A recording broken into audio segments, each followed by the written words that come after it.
ਵਾਹਿਗੁਰੂ ਜੀ। ਸਾਰੰਗ ਮਹਿਲਾ ਪੰਜਵਾਂ। ਜੀਵਤ ਰਾਮ ਕੇ ਗੁਣ ਗਾਏ, ਕਰੋ ਕਿਰਪਾ ਗੋਪਾਲ ਬੀਠੁਲੇ, बिसर न कब ही जाए। जीवत राम के गुण गाए, करहु कृपा गोपाल बीठुले, बिसर न कब ही जाए। रहाओ मन तन धन सब तुमरा स्वामी, आन न दूजी जाए। ज्यों तू राखह तिव ही रहना, तुमरा पैने खाए। साध संगत कै बल बल जाई, बहुड़ न जन्म ताए। नानक दास तेरी सरणाई, ज्यों भावै तिवै चलाए। साध संगत कै बल बल जाई, बहुड़ न जन्म ताए। नानक दास तेरी सरणाई, ज्यों भावै तिवै चलाए। वाहिगुरु जी का खालसा, वाहिगुरु जी की फतेह। चवर छत्र तखत दे मालक सतगुरु, ਜ਼ਾਹਰਾ ਜ਼ਹੂਰ ਅਤੇ ਹਾਜ਼ਰਾ ਹਜ਼ੂਰ, ਸਰਬ ਕਲਾ ਸਮਰੱਥ ਧੰਨ ਸ਼੍ਰੀ ਗੁਰੂ ਗ੍ਰੰਥ ਸਾਹਿਬ ਜੀ ਦੀ ਪਾਵਨ ਪਵਿੱਤਰ ਹਜ਼ੂਰੀ ਅੰਦਰ ਸੁਭਾਈਮਾਨ परम सत्कारयोग गुरु रूप खालसा साध संगत जीओ। करते पुरख वाहिगुरु जी की बख्शिश हुई है, अमृत वेले गुरु के दर्शन दीदार करने का सुभाग प्राप्त होया है। गुरबाणी का कीर्तन गुरु के कीर्तनीय आप जी नूं सरवण करा रहे सन। धन श्री गुरु ग्रंथ साहिब जी की पवित्र बाणी की विचार हर रोज़ जो आप जी सरवण करते हो, उसदे नाल संबंधित सतगुरु जी के ये पावन वचन आप जी ने सारंग राग विचों सरवण कीते ने। धन गुरु अर्जन साहिब जी के ये पावन वचन ने जिन्ना राही हजूर उस परम पिता वाहिगुरु जी के दर ते जोदड़ी करते हैं कि वाहिगुरु जीओ, तुहाडे गुण गाउंदियां मैनूं जीवन मिलता है, आत्मक आनंद मिलता है। एक साडा शरीरक जीवन है, एक साडा समाजिक जीवन है, एक साडा आत्मक जीवन है। शरीरक तौर पर जिउंदे रहना तो भोजन चाहिए, कपड़ा चाहिए। जे भोजन नहीं होएगा, शरीर कमज़ोर होके रोगी होके खत्म हो जाएगा। समाजिक तौर पर जिउंदे रहना तो किरत करनी पेगी, पदार्थ चाहिए, पैसा चाहिए, मेहनत करनी पेगी। पर सब तो मूल है साडा आत्मक जीवन। आत्मक जीवन जे मानना है तो उहदे लई रब्बी गुणां दी दात चाहिए, खुराक चाहिए है। ज्यों ज्यों असीं परमात्मा दे गुण गावांगे, आत्मक तौर पर बलवान होंदे जावांगे, जीउंदे रवांगे। गुरबाणी दा वचन सो जीवत सो जीव्या जिस मन वसिया सोए, नानक अवर न जीवै कोय। जीवंदा वो है जिस हिरदे च परमात्मा वस गया। गुरु के बचन के जिन्होंने इस गल की सोझी होंदी है ना, वो कहते ने आखां जीवां विसरै मर जाओ। वाहिगुरु जी के गुण कहते रहिए तो असीं जीउंदे हां, जीवन का आनंद है। जदों असीं वाहिगुरु जी के गुणां नालों टुटदे हां, उदों मौत व्यापदी है। रब दे प्यारे सदा ही जीउंदे ने, साकत मरे संत सब जीवें। साकत अर्थ रब तो टुटे हुए बंदे, ਆਤਮਿਕ ਮੌਤ ਤੇ ਮਰ ਜਾਂਦੇ ਨੇ। ਸਰੀਰਕ ਤੌਰ ਤੇ ਜਿਉਂਦੇ ਰਹਿਣਾ ਹੀ ਜੀਵਨ ਨਹੀਂ ਹੈ। ਜ਼ਿਆਦਾਤਰ ਆਪਾਂ ਦੇਖਦੇ ਹਾਂ ਸਰੀਰ ਕਰਕੇ ਅਸੀਂ ਜਿਉਂਦੇ ਹਾਂ, ਪਰ ਅੰਦਰੋਂ ਅਸੀਂ ਮਰੇ ਹੋਏ ਹਾਂ। ਅੰਦਰ ਸਾਡੇ ਮਨੁੱਖਤਾ, ਇਨਸਾਨੀਅਤ ਜਾਂ ਸਾਡੀ ਜ਼ਿੰਦਗੀ ਦੇ ਵਿੱਚ ਅੰਦਰ ਕੋਈ ਚਾਅ, ਕੋਈ ਉਤਸ਼ਾਹ ਮਨੁੱਖੀ ਸਮਾਜ 'ਚ ਲੱਭਣਾ ਬੜਾ ਔਖਾ ਹੋ ਗਿਆ। ਉਹ ਜਿਹੜਾ ਅੰਦਰਲਾ ਜੀਵਨ ਹੈ ਉਹ ਮਿਲੇਗਾ ਉਸ ਹਸਤੀ ਨਾਲ ਜੁੜ ਕੇ ਜਿਹੜੀ ਸਦਾ ਜਿਉਂਦੀ ਹੈ। ਸਦਾ ਜਿਉਣ ਵਾਲਾ ਕੇਵਲ ਇੱਕ ਪਰਮਾਤਮਾ ਹੈ। ਇਸ ਕਰਕੇ ਸਾਹਿਬ ਕਹਿੰਦੇ ਕਿ ਉਸ ਪਰਮਾਤਮਾ ਦੇ ਗੁਣ ਗਾ ਕੇ ਜਿਉਂਦੇ ਹਾਂ। ਹੁਣ ਪਰਮਾਤਮਾ ਦੇ ਗੁਣ ਅਸੀਂ ਸਦਾ ਗਾਉਂਦੇ ਰਹੀਏ, ਇਹ ਦਾਤ, ਇਹ ਬਖਸ਼ਿਸ਼ ਕਿੱਥੋਂ ਮਿਲੇ? ਉਹਦੇ ਲਈ ਗੁਰੂ ਸਾਹਿਬਾਨ ਨੇ ਸਾਨੂੰ ਸਤ ਸੰਗਤ ਬਖਸ਼ਿਸ਼ ਕੀਤੀ ਹੈ। ਗੁਰੂ ਸਾਹਿਬਾਂ ਦਾ ਬਹੁਤ ਵੱਡਾ ਪਰਉਪਕਾਰ ਹੈ ਸਾਡੇ ਤੇ, ਜੋ ਸਾਨੂੰ ਸਤ ਸੰਗਤ ਬਖਸ਼ੀ ਹੈ, ਗੁਰਬਾਣੀ ਦੀ ਦਾਤ ਬਖਸ਼ਿਸ਼ ਕੀਤੀ ਹੈ। ਧਰਮ ਦੇ ਨਾਂ ਤੇ ਅਸੀਂ ਦੇਖਦੇ ਹਾਂ ਬੜੀ ਚਰਚਾ ਹੈ। ਧਰਮ ਦੇ ਨਾਂ ਤੇ ਬਹੁਤ ਕਰਮ ਪ੍ਰਾਣੀ ਕਰਦੇ ਨੇ। ਕੋਈ ਜੰਗਲਾਂ 'ਚ ਜਾ ਕੇ ਬੈਠਦਾ ਹੈ, ਕੋਈ ਸਰੀਰ ਨੂੰ ਕਸ਼ਟ ਦਿੰਦਾ ਹੈ, ਕੋਈ ਧਾਰਮਿਕ ਕਰਮ ਕਰਦਾ ਹੈ, ਦਾਨ ਪੁੰਨ ਕਰਦਾ ਹੈ, ਤੀਰਥਾਂ ਦਾ ਇਸ਼ਨਾਨ ਕਰਦਾ ਹੈ। ਧਰਮ ਦੇ ਨਾਂ ਤੇ ਸਭ ਕੁਝ ਹੁੰਦਾ ਹੈ ਕਿ ਅਸੀਂ ਪਰਮਾਤਮਾ ਦੇ ਪਿਆਰ 'ਚ ਜੁੜ ਜਾਈਏ, ਪਰਮਾਤਮਾ ਦੀ ਬਖਸ਼ਿਸ਼ ਹੋ ਜਾਏ, ਪਰਮਾਤਮਾ ਨਾਲ ਸਾਂਝ ਬਣ ਜਾਏ। ਸਤਿਗੁਰੂ ਜੀ ਕਹਿੰਦੇ ਕਿ ਸਭ ਤੋਂ ਮਹਾਨ ਤਰੀਕਾ ਹੈ ਜੋ ਪਰਮਾਤਮਾ ਦੇ ਪਿਆਰ 'ਚ ਜੁੜਨ ਦਾ, ਉਹ ਹੈ ਸਤ ਸੰਗਤ। ਦੁੱਖਾਂ ਤੋਂ ਮੁਕਤ ਹੋਣ ਦਾ, ਭਵ ਸਾਗਰ ਤੋਂ ਪਾਰ ਉਤਰਨ ਦਾ ਜੋ ਸਭ ਤੋਂ ਮਹਾਨ ਵਸੀਲਾ ਗੁਰੂ ਸਾਹਿਬਾਂ ਨੇ ਸਾਨੂੰ ਦਿੱਤਾ ਹੈ, ਉਹ ਹੈ ਸਤ ਸੰਗਤ। ਸਤਿਗੁਰੂ ਜੀ ਦੇ ਬਚਨ ਰੋਜ਼ ਪੜ੍ਹਦੇ ਮੇਰੇ ਮਾਧੋ ਜੀ, ਸਤ ਸੰਗਤ ਮਿਲੇ ਸੋ ਤਰਿਆ, ਗੁਰ ਪ੍ਰਸਾਦ ਪਰਮ ਪਦ ਪਾਇਆ, ਸੂਕੇ ਕਾਸ਼ਟ ਹਰਿਆ। ਸਤ ਸੰਗਤ ਮਿਲੇ ਸੋ ਤਰਿਆ ਦਾ ਅਰਥ ਇਹ ਹੈ ਕਿ ਜਿਹੜੇ ਸਤ ਸੰਗਤ ਨਾਲ ਜੁੜ ਗਏ, ਸੁਰਤ ਰਾਹੀਂ ਸਤ ਸੰਗਤ ਦੇ ਨਾਲ ਸਾਂਝ ਜਿਨ੍ਹਾਂ ਦੀ ਪੈ ਗਈ, ਉਹ ਤਰ ਗਏ। ਭਾਵ ਆ ਜਿਹੜੇ ਦੁੱਖਾਂ ਦਾ ਸਮੁੰਦਰ ਹੈ, ਚਿੰਤਾਵਾਂ ਹੈ, ਇਹਨਾਂ ਤੋਂ ਉੱਚੇ ਉੱਠ ਗਏ। ਗੁਰੂ ਦੀ ਕਿਰਪਾ ਸਦਕਾ ਉਹਨਾਂ ਨੂੰ ਪਰਮ ਪਦਵੀ ਮਿਲ ਗਈ। ਜਿਨ੍ਹਾਂ ਨੂੰ ਸਤ ਸੰਗਤ ਮਿਲਦੀ ਹੈ ਉਹਨਾਂ ਨੂੰ ਵਡਭਾਗੀ ਕਿਹਾ ਸਤਿਗੁਰੂ ਜੀ ਨੇ।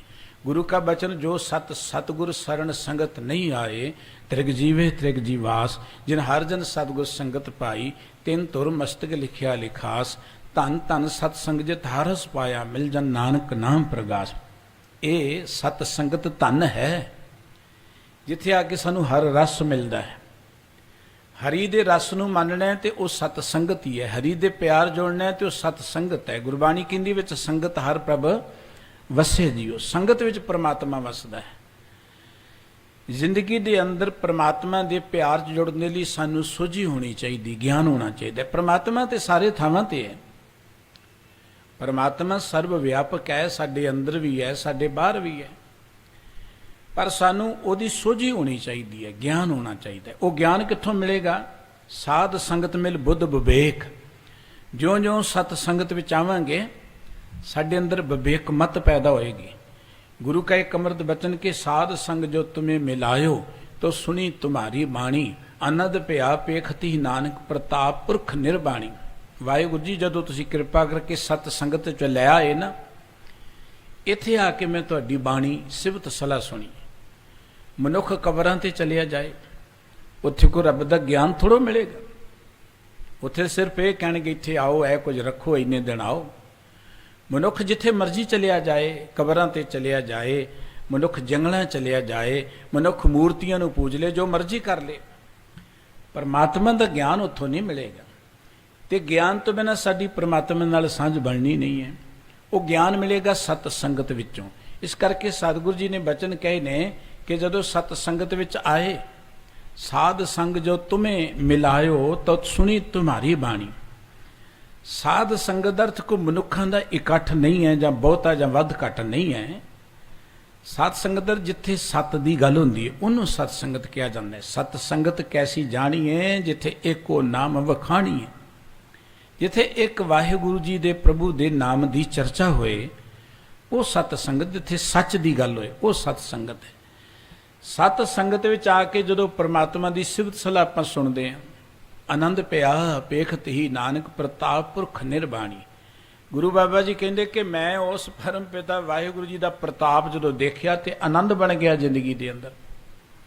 ਸਤ ਸੰਗਤ ਵਿੱਚ ਆ ਕੇ ਪਰਮਾਤਮਾ ਦੇ ਪ੍ਰਤਾਪ ਦਾ ਕਿਵੇਂ ਪਤਾ ਲੱਗਦਾ? ਦੇਖੋ ਪਰਮਾਤਮਾ ਸਰਵ ਵਿਆਪਕ ਹੈ। ਪਰਮਾਤਮਾ ਦੇ ਕੌਤਕ ਤਾਂ ਬੇਅੰਤ ਹੋ ਰਹੇ ਨੇ ਸਾਡੇ ਆਸੇ-ਪਾਸੇ, ਸਾਨੂੰ ਨਜ਼ਰ ਨਹੀਂ ਆ ਰਹੇ। ਸਾਨੂੰ ਤਾਂ ਉਹੀ ਕੁਝ ਨਜ਼ਰ ਆ ਰਿਹਾ ਜੋ ਅਸੀਂ ਦੇਖਣਾ ਚਾਹੁੰਦੇ ਹਾਂ। ਜਿਹੋ ਜੀ ਸਾਡੀ ਦ੍ਰਿਸ਼ਟੀ ਹੈ ਨਾ, ਨਜ਼ਰੀਆ ਹੈ, ਉਹੀ ਕੁਝ ਸਾਨੂੰ ਬਾਹਰੋਂ ਨਜ਼ਰ ਆਉਣਾ। ਇੱਕ ਵਪਾਰੀ ਨੂੰ ਆਪਣਾ ਵਪਾਰ ਹੀ ਸੁੱਝਦਾ ਹੈ, ਵਪਾਰ ਹੀ ਨਜ਼ਰ ਆਉਂਦਾ। ਇੱਕ ਰਾਜਨੀਤਿਕ ਬੰਦੇ ਨੂੰ ਆਪਣੀ ਰਾਜਨੀਤੀ ਤੋਂ ਬਿਨਾਂ ਹੋਰ ਕੁਝ ਨਹੀਂ ਨਜ਼ਰ ਆਉਂਦਾ। ਉਹ ਸਿਰਫ ਆਪਣੀ ਰਾਜਨੀਤੀ ਹੀ ਹਰ ਥਾਂ ਤੋਂ ਭਾਲਦਾ ਹੈ। ਹਰ ਥਾਂ ਤੇ ਜਿੱਥੇ ਬੰਦਾ ਜਾਏ, ਜੋ ਉਹਦੀ ਸੋਚ ਹੈ, ਉਹਨੂੰ ਉਹੀ ਕੁਝ ਉੱਥੋਂ ਨਜ਼ਰ ਆਉਂਦਾ ਹੈ। ਤੇ ਸਾਧ ਸੰਗਤ ਵਿੱਚ ਆ ਕੇ ਰੱਬ ਦੀ ਕੀਰਤੀ ਹੁੰਦੀ ਹੈ। ਪਰਮਾਤਮਾ ਦੇ ਕੌਤਕ ਤਾਂ ਹਮੇਸ਼ਾ ਹੋ ਰਹੇ ਨੇ, ਪਰ ਸਾਨੂੰ ਨਜ਼ਰ ਕਿਉਂ ਨਹੀਂ ਆ ਰਹੇ? ਸਾਨੂੰ ਨਜ਼ਰ ਨਾ ਆਉਣ ਦਾ ਕਾਰਨ ਇਹ ਹੈ, ਜਿਵੇਂ ਮੰਨ ਲਓ ਐਨਕਾਂ ਹੀ ਲਗਾਈਆਂ ਨੇ ਆਪਾਂ, ਐਨਕਾਂ ਦਾ ਸ਼ੀਸ਼ਾ ਜਿਹੜਾ ਹੈ ਉਹ ਧੁੰਦਲਾ ਹੋ ਜਾਏਗਾ ਜਾਂ ਕਾਲਾ ਹੋ ਜਾਏਗਾ, ਫਿਰ ਕੀ ਨਜ਼ਰ ਆਏਗਾ? ਫਿਰ ਤੇ ਕੁਝ ਨਹੀਂ ਨਜ਼ਰ ਆਏਗਾ, ਉਹ ਤੇ ਸਾਫ਼ ਕਰਨਾ ਪਏਗਾ, ਫਿਰ ਨਜ਼ਰ ਆਏਗਾ। ਜਾਂ ਐਵੇਂ ਕਹਿ ਲਓ ਕਿ ਜਿਸ ਰੰਗ ਦਾ ਹੋਏਗਾ ਸਾਨੂੰ ਉਹੀ ਕੁਝ ਨਜ਼ਰ ਹੋਏਗਾ। ਲਾਲ ਐਨਕਾਂ ਲਾ ਲਓ, ਲਾਲ ਨਜ਼ਰ ਆਏਗਾ, ਹਰੀਆਂ ਲਾ ਲਓ, ਹਰਾ ਨਜ਼ਰ ਆਏਗਾ। ਜਿਹੋ ਜਿਹੀਆਂ ਲਾਵਾਂਗੇ ਉਹ ਜਿਹਾ ਨਜ਼ਰ ਆਏਗਾ। ਹੁਣ ਸਾਡੇ ਅੰਦਰ ਜੋ ਕੁਝ ਭਰਿਆ ਪਿਆ ਹੈ, ਉਹੀ ਕੁਝ ਸਾਨੂੰ ਬਾਹਰ ਨਜ਼ਰ ਆਉਣੇ। ਅੰਦਰ ਸਾਡੇ ਮਾਇਆ ਹੈ, ਸਾਨੂੰ ਮਾਇਆ ਨਜ਼ਰ ਆਏਗੀ। ਅੰਦਰ ਸਾਡੇ ਔਗਣ ਨੇ, ਸਾਨੂੰ ਲੋਕਾਂ ਦੇ ਔਗਣ ਹੀ ਨਜ਼ਰ ਆਉਣਗੇ। ਯਾਨੀ ਕਿ ਲੋਕਾਂ 'ਚ ਗੁਣ ਨਹੀਂ ਹੈ। ਹਰ ਮਨੁੱਖ ਦੇ ਅੰਦਰ ਗੁਣ ਪਰਮਾਤਮਾ ਨੇ ਰੱਖੇ ਨੇ, ਪਰ ਸਾਨੂੰ ਨਜ਼ਰ ਕਿਉਂ ਨਹੀਂ ਆਉਂਦੇ? ਕਿਉਂਕਿ ਸਾਡੇ ਅੰਦਰ ਔਗਣ ਨੇ, ਸਾਨੂੰ ਔਗਣ ਹੀ ਨਜ਼ਰ ਆਉਂਦੇ ਨੇ। ਹੁਣ ਸਤ ਸੰਗਤ ਵਿੱਚ ਆ ਕੇ ਕੀ ਹੁੰਦਾ? ਸਤਿਗੁਰੂ ਜੀ ਨੇ ਵਾਰ-ਵਾਰ ਸਤ ਸੰਗਤ ਵਿੱਚ ਆਉਣ ਦੀ ਗੱਲ ਕਿਉਂ ਕਹੀ ਹੈ? ਸਤ ਸੰਗਤ ਦੀ ਇੰਨੀ ਵਡਿਆਈ ਕਿਉਂ ਕੀਤੀ ਹੈ? ਗੁਰਬਾਣੀ ਕਹਿੰਦੀ ਸਤ ਸੰਗਤ ਇੱਕ ਸਰੋਵਰ ਹੈ। ਸਰੋਵਰ ਵਿੱਚ ਜਾ ਕੇ ਤੁਸੀਂ ਇਸ਼ਨਾਨ ਕਰੋ ਤੇ ਸਰੀਰ ਦੀ ਮੈਲ ਲੱਥ ਜਾਂਦੀ ਹੈ। ਸਰੀਰ ਤੋਂ ਮਿੱਟੀ ਘਟਾ ਲੱਥ ਜਾਂਦਾ ਜਦੋਂ ਪਾਣੀ ਨਾਲ ਅਸੀਂ ਇਸ਼ਨਾਨ ਕਰਦੇ ਹਾਂ। ਸਤ ਸੰਗਤ ਉਹ ਸਰੋਵਰ ਹੈ ਜਿੱਥੇ ਆ ਕੇ ਸਾਡੇ ਮਨ ਦੀ ਮੈਲ ਲੱਥਦੀ ਹੈ। ਸਾਧ ਸੰਗ ਮਲ ਲਾਥੀ, ਪਾਰ ਬ੍ਰਹਮ ਭਇਓ ਸਾਥੀ। ਸਾਧ ਸੰਗਤ ਵਿੱਚ ਆ ਕੇ ਮੈਲ ਲੱਥਦੀ ਹੈ। ਗੁਰੂ ਪਾਤਸ਼ਾਹ ਜੀ ਕਹਿੰਦੇ ਨੇ, ਵੱਡੇ ਭਾਗਾਂ ਵਾਲੇ ਉਹ ਸਾਰੇ ਪ੍ਰਾਣੀ ਜਿਨ੍ਹਾਂ ਨੂੰ ਸਤ ਸੰਗਤ ਮਿਲੀ ਹੈ। ਤੇ ਸਤ ਸੰਗਤ ਵਿੱਚ ਆ ਕੇ ਸਾਡੇ ਅੰਦਰੋਂ ਦੁਈ ਦਵੈਤ ਦੀ ਮੈਲ ਮਿਟਦੀ ਹੈ। ਵੱਡ ਭਾਗੀ ਸਾਧ ਸੰਗ ਪ੍ਰਾਪਤ, ਤਿਨ ਭੇਟਤ ਦੁਰਮਤ ਖੋਈ। ਵੱਡੇ ਭਾਗਾਂ ਵਾਲਿਆਂ ਨੂੰ ਸਤ ਸੰਗਤ ਮਿਲਦੀ ਹੈ।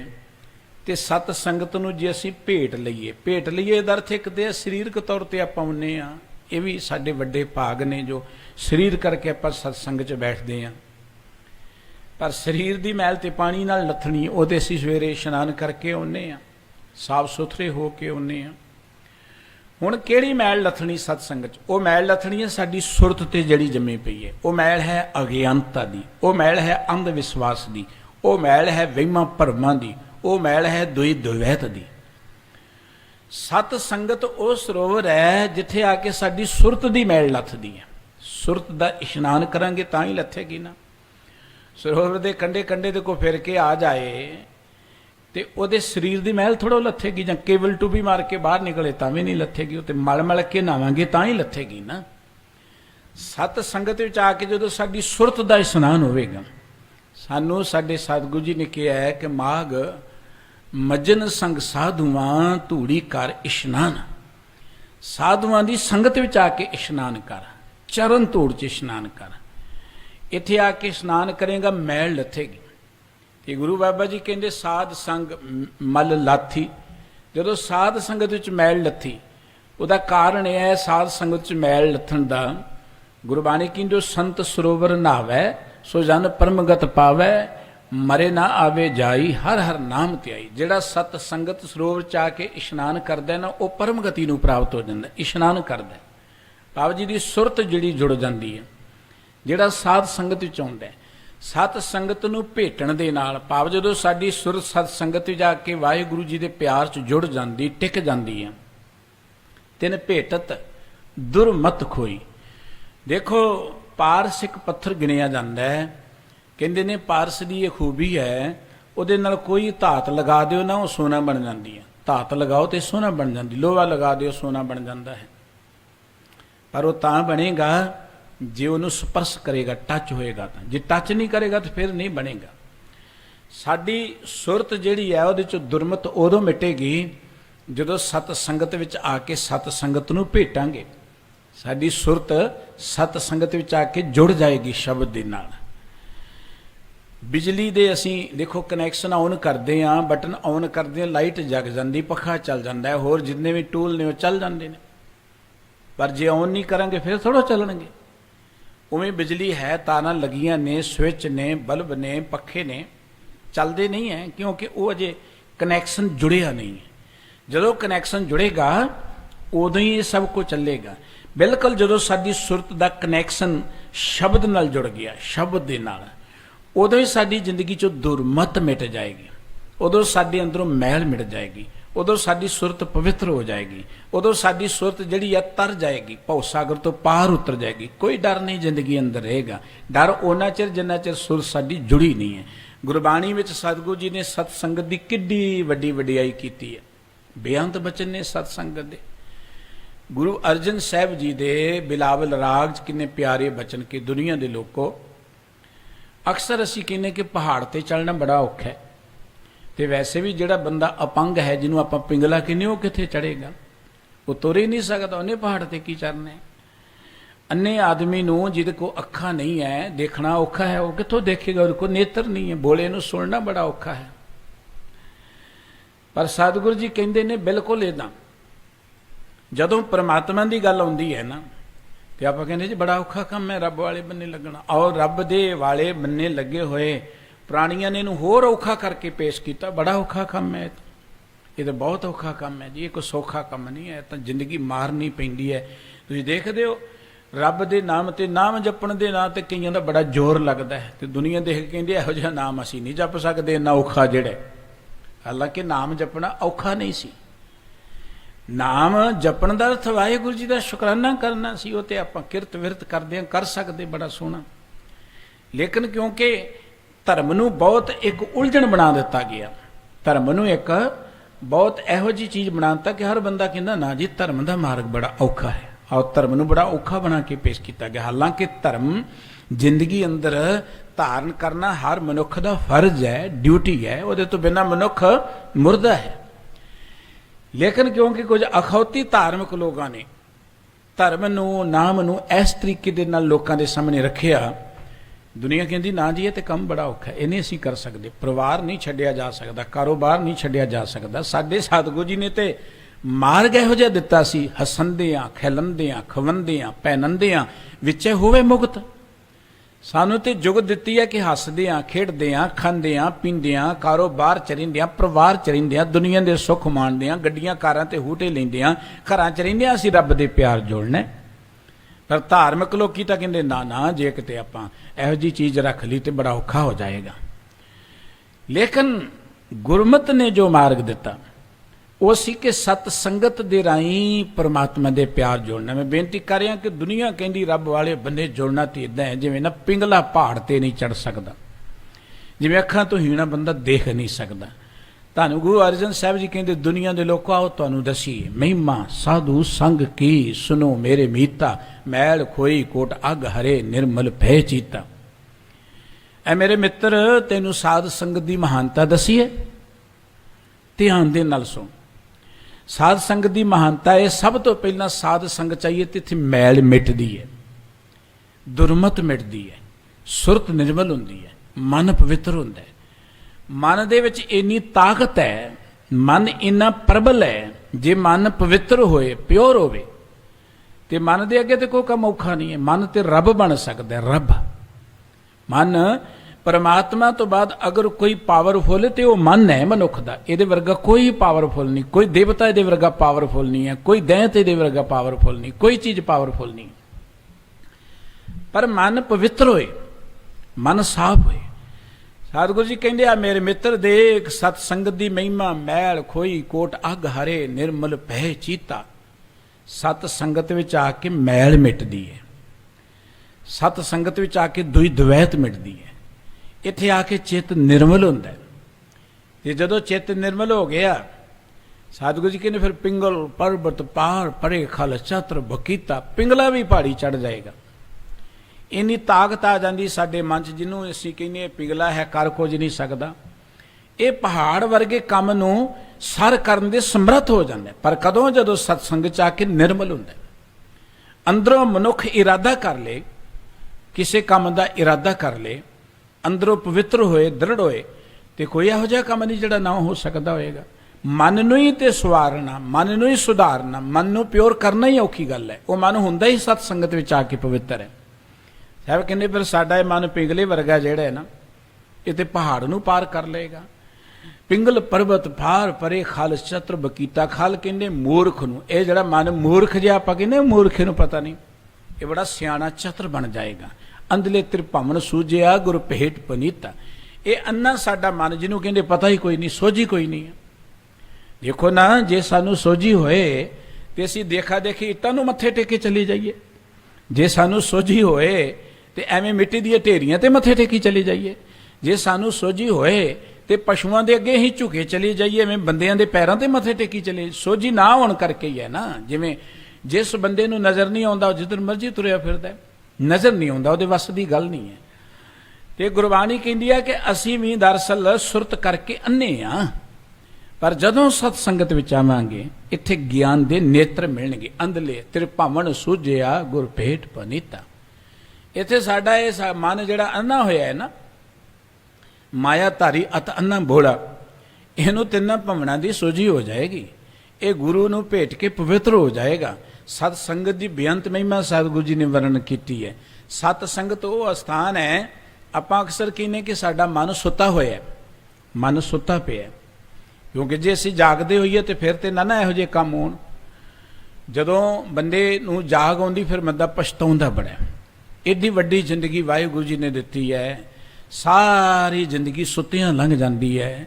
ਜਦੋਂ ਆਖਰੀ ਸਮਾਂ ਹੁੰਦਾ ਹੈ ਨਾ, ਆਖਰੀ ਸਮਾਂ ਜਿਹੜਾ ਹੈ ਨਾ, ਉਹ ਪਸ਼ੂਆਂ ਤੇ ਵੀ ਆਉਂਦਾ ਹੈ, ਪੰਛੀਆਂ ਤੇ ਵੀ ਆਉਂਦਾ ਹੈ, ਪਰ ਉਹ ਇੰਨੇ ਦੁਖੀ ਨਹੀਂ ਹੁੰਦੇ ਜਿੰਨਾ ਮਨੁੱਖ ਦੁਖੀ ਹੁੰਦਾ ਆਖਰੀ ਸਮੇਂ ਨੂੰ ਦੇਖ ਕੇ, ਜਿਹਨੂੰ ਮੌਤ ਦਾ ਨਾਮ ਅਸੀਂ ਦਿੱਤਾ ਹੋਇਆ। ਇਹ ਤੇ ਜ਼ਿੰਦਗੀ ਦੇ ਅੰਦਰ ਕੁਦਰਤ ਦਾ ਇੱਕ ਕਾਨੂੰਨ ਹੈ, ਤਬਦੀਲੀ ਹੈ, ਜ਼ਿੰਦਗੀ 'ਚ ਵਾਪਰਨੀ ਹੈ। ਜਿਵੇਂ ਜਨਮ ਸੀ ਉਵੇਂ ਮੌਤ ਹੈ, ਆਮਣ ਜਾਣ ਇੱਕ ਖੇਲ ਬਣਾਇਆ ਪਰਮਾਤਮਾ ਨੇ ਬਣਾਇਆ ਹੋਇਆ। ਪਰ ਮਨੁੱਖ ਉਸ ਵੇਲੇ ਭੈ ਭੀਤ ਕਿਉਂ ਹੋ ਜਾਂਦਾ ਹੈ? ਮਨੁੱਖ ਉਸ ਵੇਲੇ ਡਰ ਕਿਉਂ ਜਾਂਦਾ ਹੈ? ਡਰ ਮੌਤ ਦਾ ਨਹੀਂ ਹੈ, ਡਰ ਤੇ ਹੈ ਕਿ ਕਿੰਨੀ ਜ਼ਿੰਦਗੀ ਮਿਲੀ ਸੀ, ਉਹ ਜ਼ਿੰਦਗੀ ਸੁੱਤਿਆਂ ਹੀ ਗੁਜ਼ਾਰ ਦਿੱਤੀ, ਤਿਆਰੀ ਕੀਤੀ ਕੋਈ ਨਹੀਂ। ਜਿਵੇਂ ਕੋਈ ਬੰਦੇ ਤੇ ਅਚਨਚੇਤ ਕੋਈ ਇਮਤਿਹਾਨ ਆ ਜਾਏ ਨਾ, ਉਹਦੇ ਲਈ ਉਹ ਤਿਆਰ ਨਾ ਹੋਵੇ ਮਾਨਸਿਕ ਤੌਰ ਤੇ ਉਹ ਡਰ ਜਾਂਦਾ। ਇਵੇਂ ਅਸੀਂ ਤਿਆਰੀ ਕੋਈ ਨਹੀਂ ਕੀਤੀ ਹੁੰਦੀ, ਸੁੱਤੇ ਰਹਿੰਦੇ, ਸਾਰੀ ਜ਼ਿੰਦਗੀ ਸੁੱਤਿਆਂ ਲੰਘਦੀ ਜਾਂਦੀ ਸਾਡੀ। ਇਹ ਗੁਰੂ ਬਾਬਾ ਜੀ ਕਹਿੰਦੇ ਸਤ ਸੰਗਤ ਵਿੱਚ ਆ ਜਾਓ, ਸਾਧ ਸੰਗਤ ਮਨ ਸੋਵਤ ਜਾਗੈ। ਇੱਥੇ ਆ ਕੇ ਸਾਡਾ ਮਨ ਜਿਹੜਾ ਨਾ ਸੁੱਤਾ ਹੋਇਆ ਜਾਗ ਪਏਗਾ, ਸੁਚੇਤ ਹੋ ਜਾਏਗਾ, ਸਾਵਧਾਨ ਹੋ ਜਾਏਗਾ।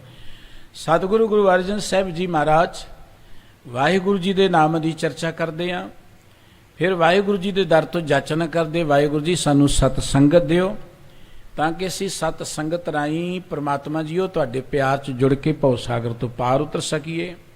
ਜੋ ਰਹਿਮਤ ਗਰੀਬ ਨਿਵਾਜ ਸਤਿਗੁਰੂ ਜੀ ਨੇ ਇਸ ਮੁੱਖ ਵਾਕ ਰਾਹੀਂ ਕੀਤੀ ਹੈ, ਆਓ ਆਪਾਂ ਸਾਰੇ ਮਿਲ ਕੇ ਗੁਰੂ ਕੇ ਸ਼ਬਦ ਦੀ ਵਿਚਾਰ ਸਾਂਝੀ ਕਰੀਏ। ਗੁਰੂ ਪਿਆਰ 'ਚ ਜੁੜਦੇ ਆ, ਮਨ ਬਿਰਤੀਆਂ ਨੂੰ ਟਿਕਾਉਣ ਦੇ ਲਈ ਇਕਾਗਰ ਚਿੱਤ ਹੋ ਮੁਖ ਤੋਂ ਸਾਰੇ ਹੀ ਉਚਾਰਨ ਕਰੀਏ ਜੀ।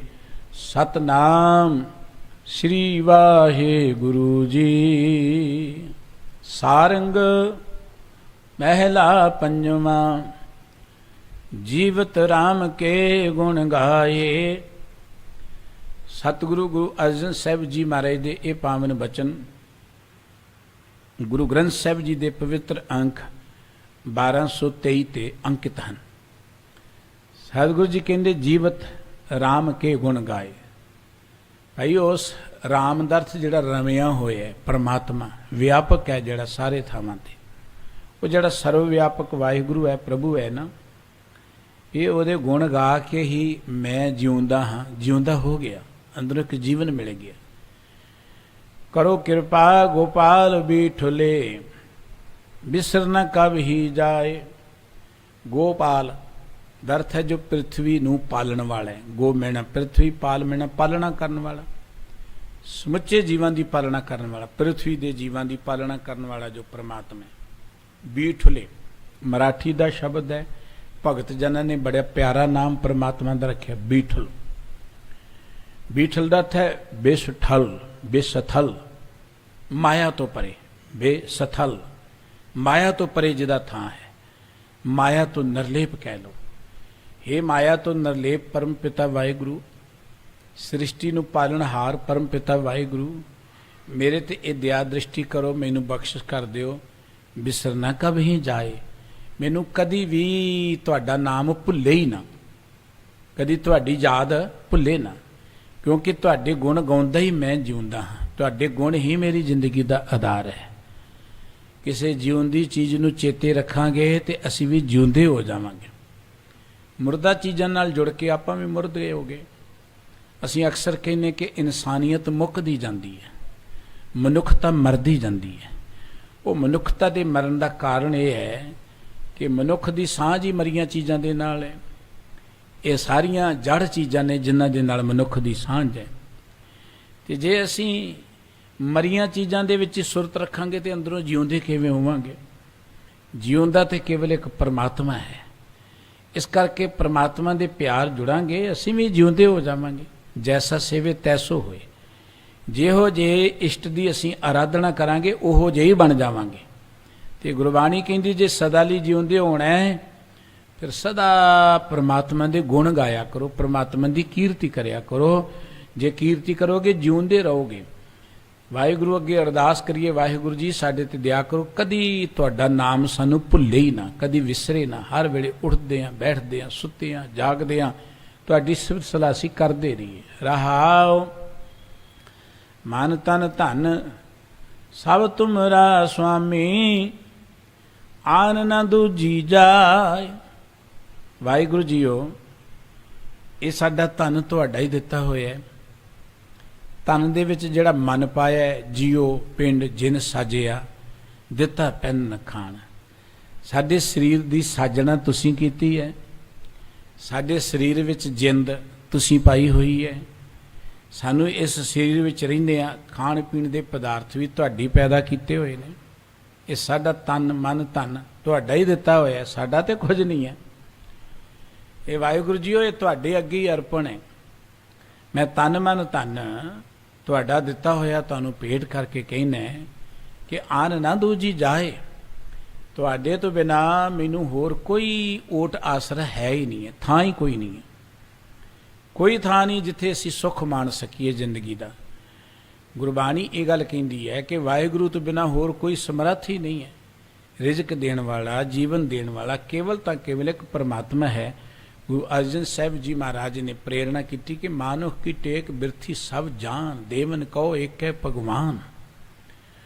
ਉਹ ਬੰਦਿਆ, ਇਹ ਰਿਜ਼ਕ ਦੇਣ ਵਾਲਾ ਇੱਕ ਪਰਮਾਤਮਾ ਹੀ ਹੈ। ਜਿਸਕੇ ਦਿਆ ਰਹੇ ਅਗਾਏ, ਬਹੁ ਨਾ ਤ੍ਰਿਸ਼ਨਾ ਲਾਗੇ ਆਏ। ਮਾਰੇ ਰਾਖੇ ਏਕੋ ਆ, ਮਾਨੁ ਕਹਿ ਕਿਛ ਨਾਹੀ ਹਾਥ।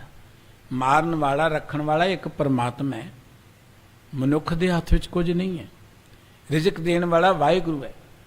ਦੇਖੋ, ਅਸੀਂ ਜੋ ਖਾਣੇ ਪੀਂਦੇ ਉਹਦੇ ਹੁਕਮ 'ਚ ਹੈ। ਕਈ ਵਾਰਾਂ ਦੇਖਦੇ ਆ ਨਾ, ਰੋਟੀ ਸਾਹਮਣੇ ਪਈ ਹੁੰਦੀ ਹੈ, ਪੱਕੀ ਪਕਾਈ ਰੋਟੀ ਮੂੰਹ 'ਚ ਪਾਉਣ ਦਾ ਹੁਕਮ ਨਹੀਂ ਹੁੰਦਾ, ਬੰਦਾ ਜਲਿਆ ਉਸ ਵੇਲੇ ਉਡਾਰੀ ਮਾਰ ਜਾਂਦਾ। ਇਹ ਤਾਂ ਉਹਦੇ ਹੁਕਮ 'ਚ ਹੈ। ਇਹ ਰਿਜ਼ਕ ਉਹਨੇ ਪੈਦਾ ਕੀਤਾ ਹੈ, ਸਾਡੀ ਸਰੀਰ ਦੀ ਸਾਜਣਾ ਉਹਨੇ ਕੀਤੀ ਹੈ, ਸਰੀਰ ਵਿੱਚ ਜਿੰਦ ਉਹਨੇ ਪਾਈ ਹੈ। ਤੇ ਵਾਹਿਗੁਰੂ ਜੀ ਫਿਰ ਸਾਨੂੰ ਜ਼ਿੰਦਗੀ ਦੇ ਅੰਦਰ ਸੁੱਖ ਮੰਨਣ ਲਈ ਤੁਹਾਡੇ ਤੋਂ ਬਿਨਾਂ ਤੇ ਕੋਈ ਥਾਂ ਹੈ ਹੀ ਨਹੀਂ ਹੈ। ਜੇ ਜ਼ਿੰਦਗੀ ਦਾ ਆਨੰਦ ਮੰਨਣਾ ਹੈ ਤੇ ਉਹ ਕੇਵਲ ਤਾਂ ਕੇਵਲ ਇੱਕ ਪਰਮਾਤਮਾ ਦਾ ਦਰ ਹੈ ਜਿੱਥੋਂ ਸਾਨੂੰ ਆਨੰਦ ਮਿਲ ਸਕਦਾ ਹੈ। ਮਨੁੱਖ ਨੂੰ ਗਿਆਨ ਨਾ ਹੋਣ ਕਰਕੇ ਮਨੁੱਖ ਨੇ ਬੜੇ ਓਟ ਆਸਰੇ ਬਣਾਏ ਨੇ। ਜਿਉਂ-ਜਿਉਂ ਮਨੁੱਖ ਇੱਧਰ ਉੱਧਰ ਦੇ ਆਸਰੇ ਬਣਾਉਂਦਾ ਹੈ ਨਾ, ਤਿਉਂ-ਤਿਉਂ ਜੰਜਾਲ 'ਚ ਫਸਦਾ ਜਾਂਦਾ ਹੈ। ਇਹ ਜ਼ਿੰਦਗੀ ਬਹੁਤ ਹੀ ਸੁਖਦਾਈ ਹੈ, ਇਹ ਜੀਵਨ ਬਹੁਤ ਪਿਆਰਾ ਹੈ। ਵਾਹਿਗੁਰੂ ਜੀ ਨੇ ਧਰਤੀ ਬੜੀ ਪਿਆਰੀ ਬਣਾਈ ਹੈ ਤੇ ਧਰਤੀ ਤੇ ਮਨੁੱਖਾ ਜ਼ਿੰਦਗੀ ਬੜੀ ਉੱਤਮ ਬਣਾਈ, ਬੜੀ ਪਿਆਰੀ ਬਣਾਈ। ਇੰਨੀ ਵਧੀਆ ਧਰਤੀ ਤੇ ਆ ਕੇ ਇੰਨੀ ਮਹਾਨ ਜ਼ਿੰਦਗੀ ਪ੍ਰਾਪਤ ਕਰਕੇ ਜਿਹਦੇ ਲਈ ਦੇਵਤੇ ਵੀ ਤਰਸਦੇ ਨੇ। ਇਸ ਦੇਹੀ ਕੋ ਸਿਮਰੈ ਦੇਵ, ਸਾ ਦੇਹੀ ਭਜ ਹਰ ਕੀ ਸੇਵ।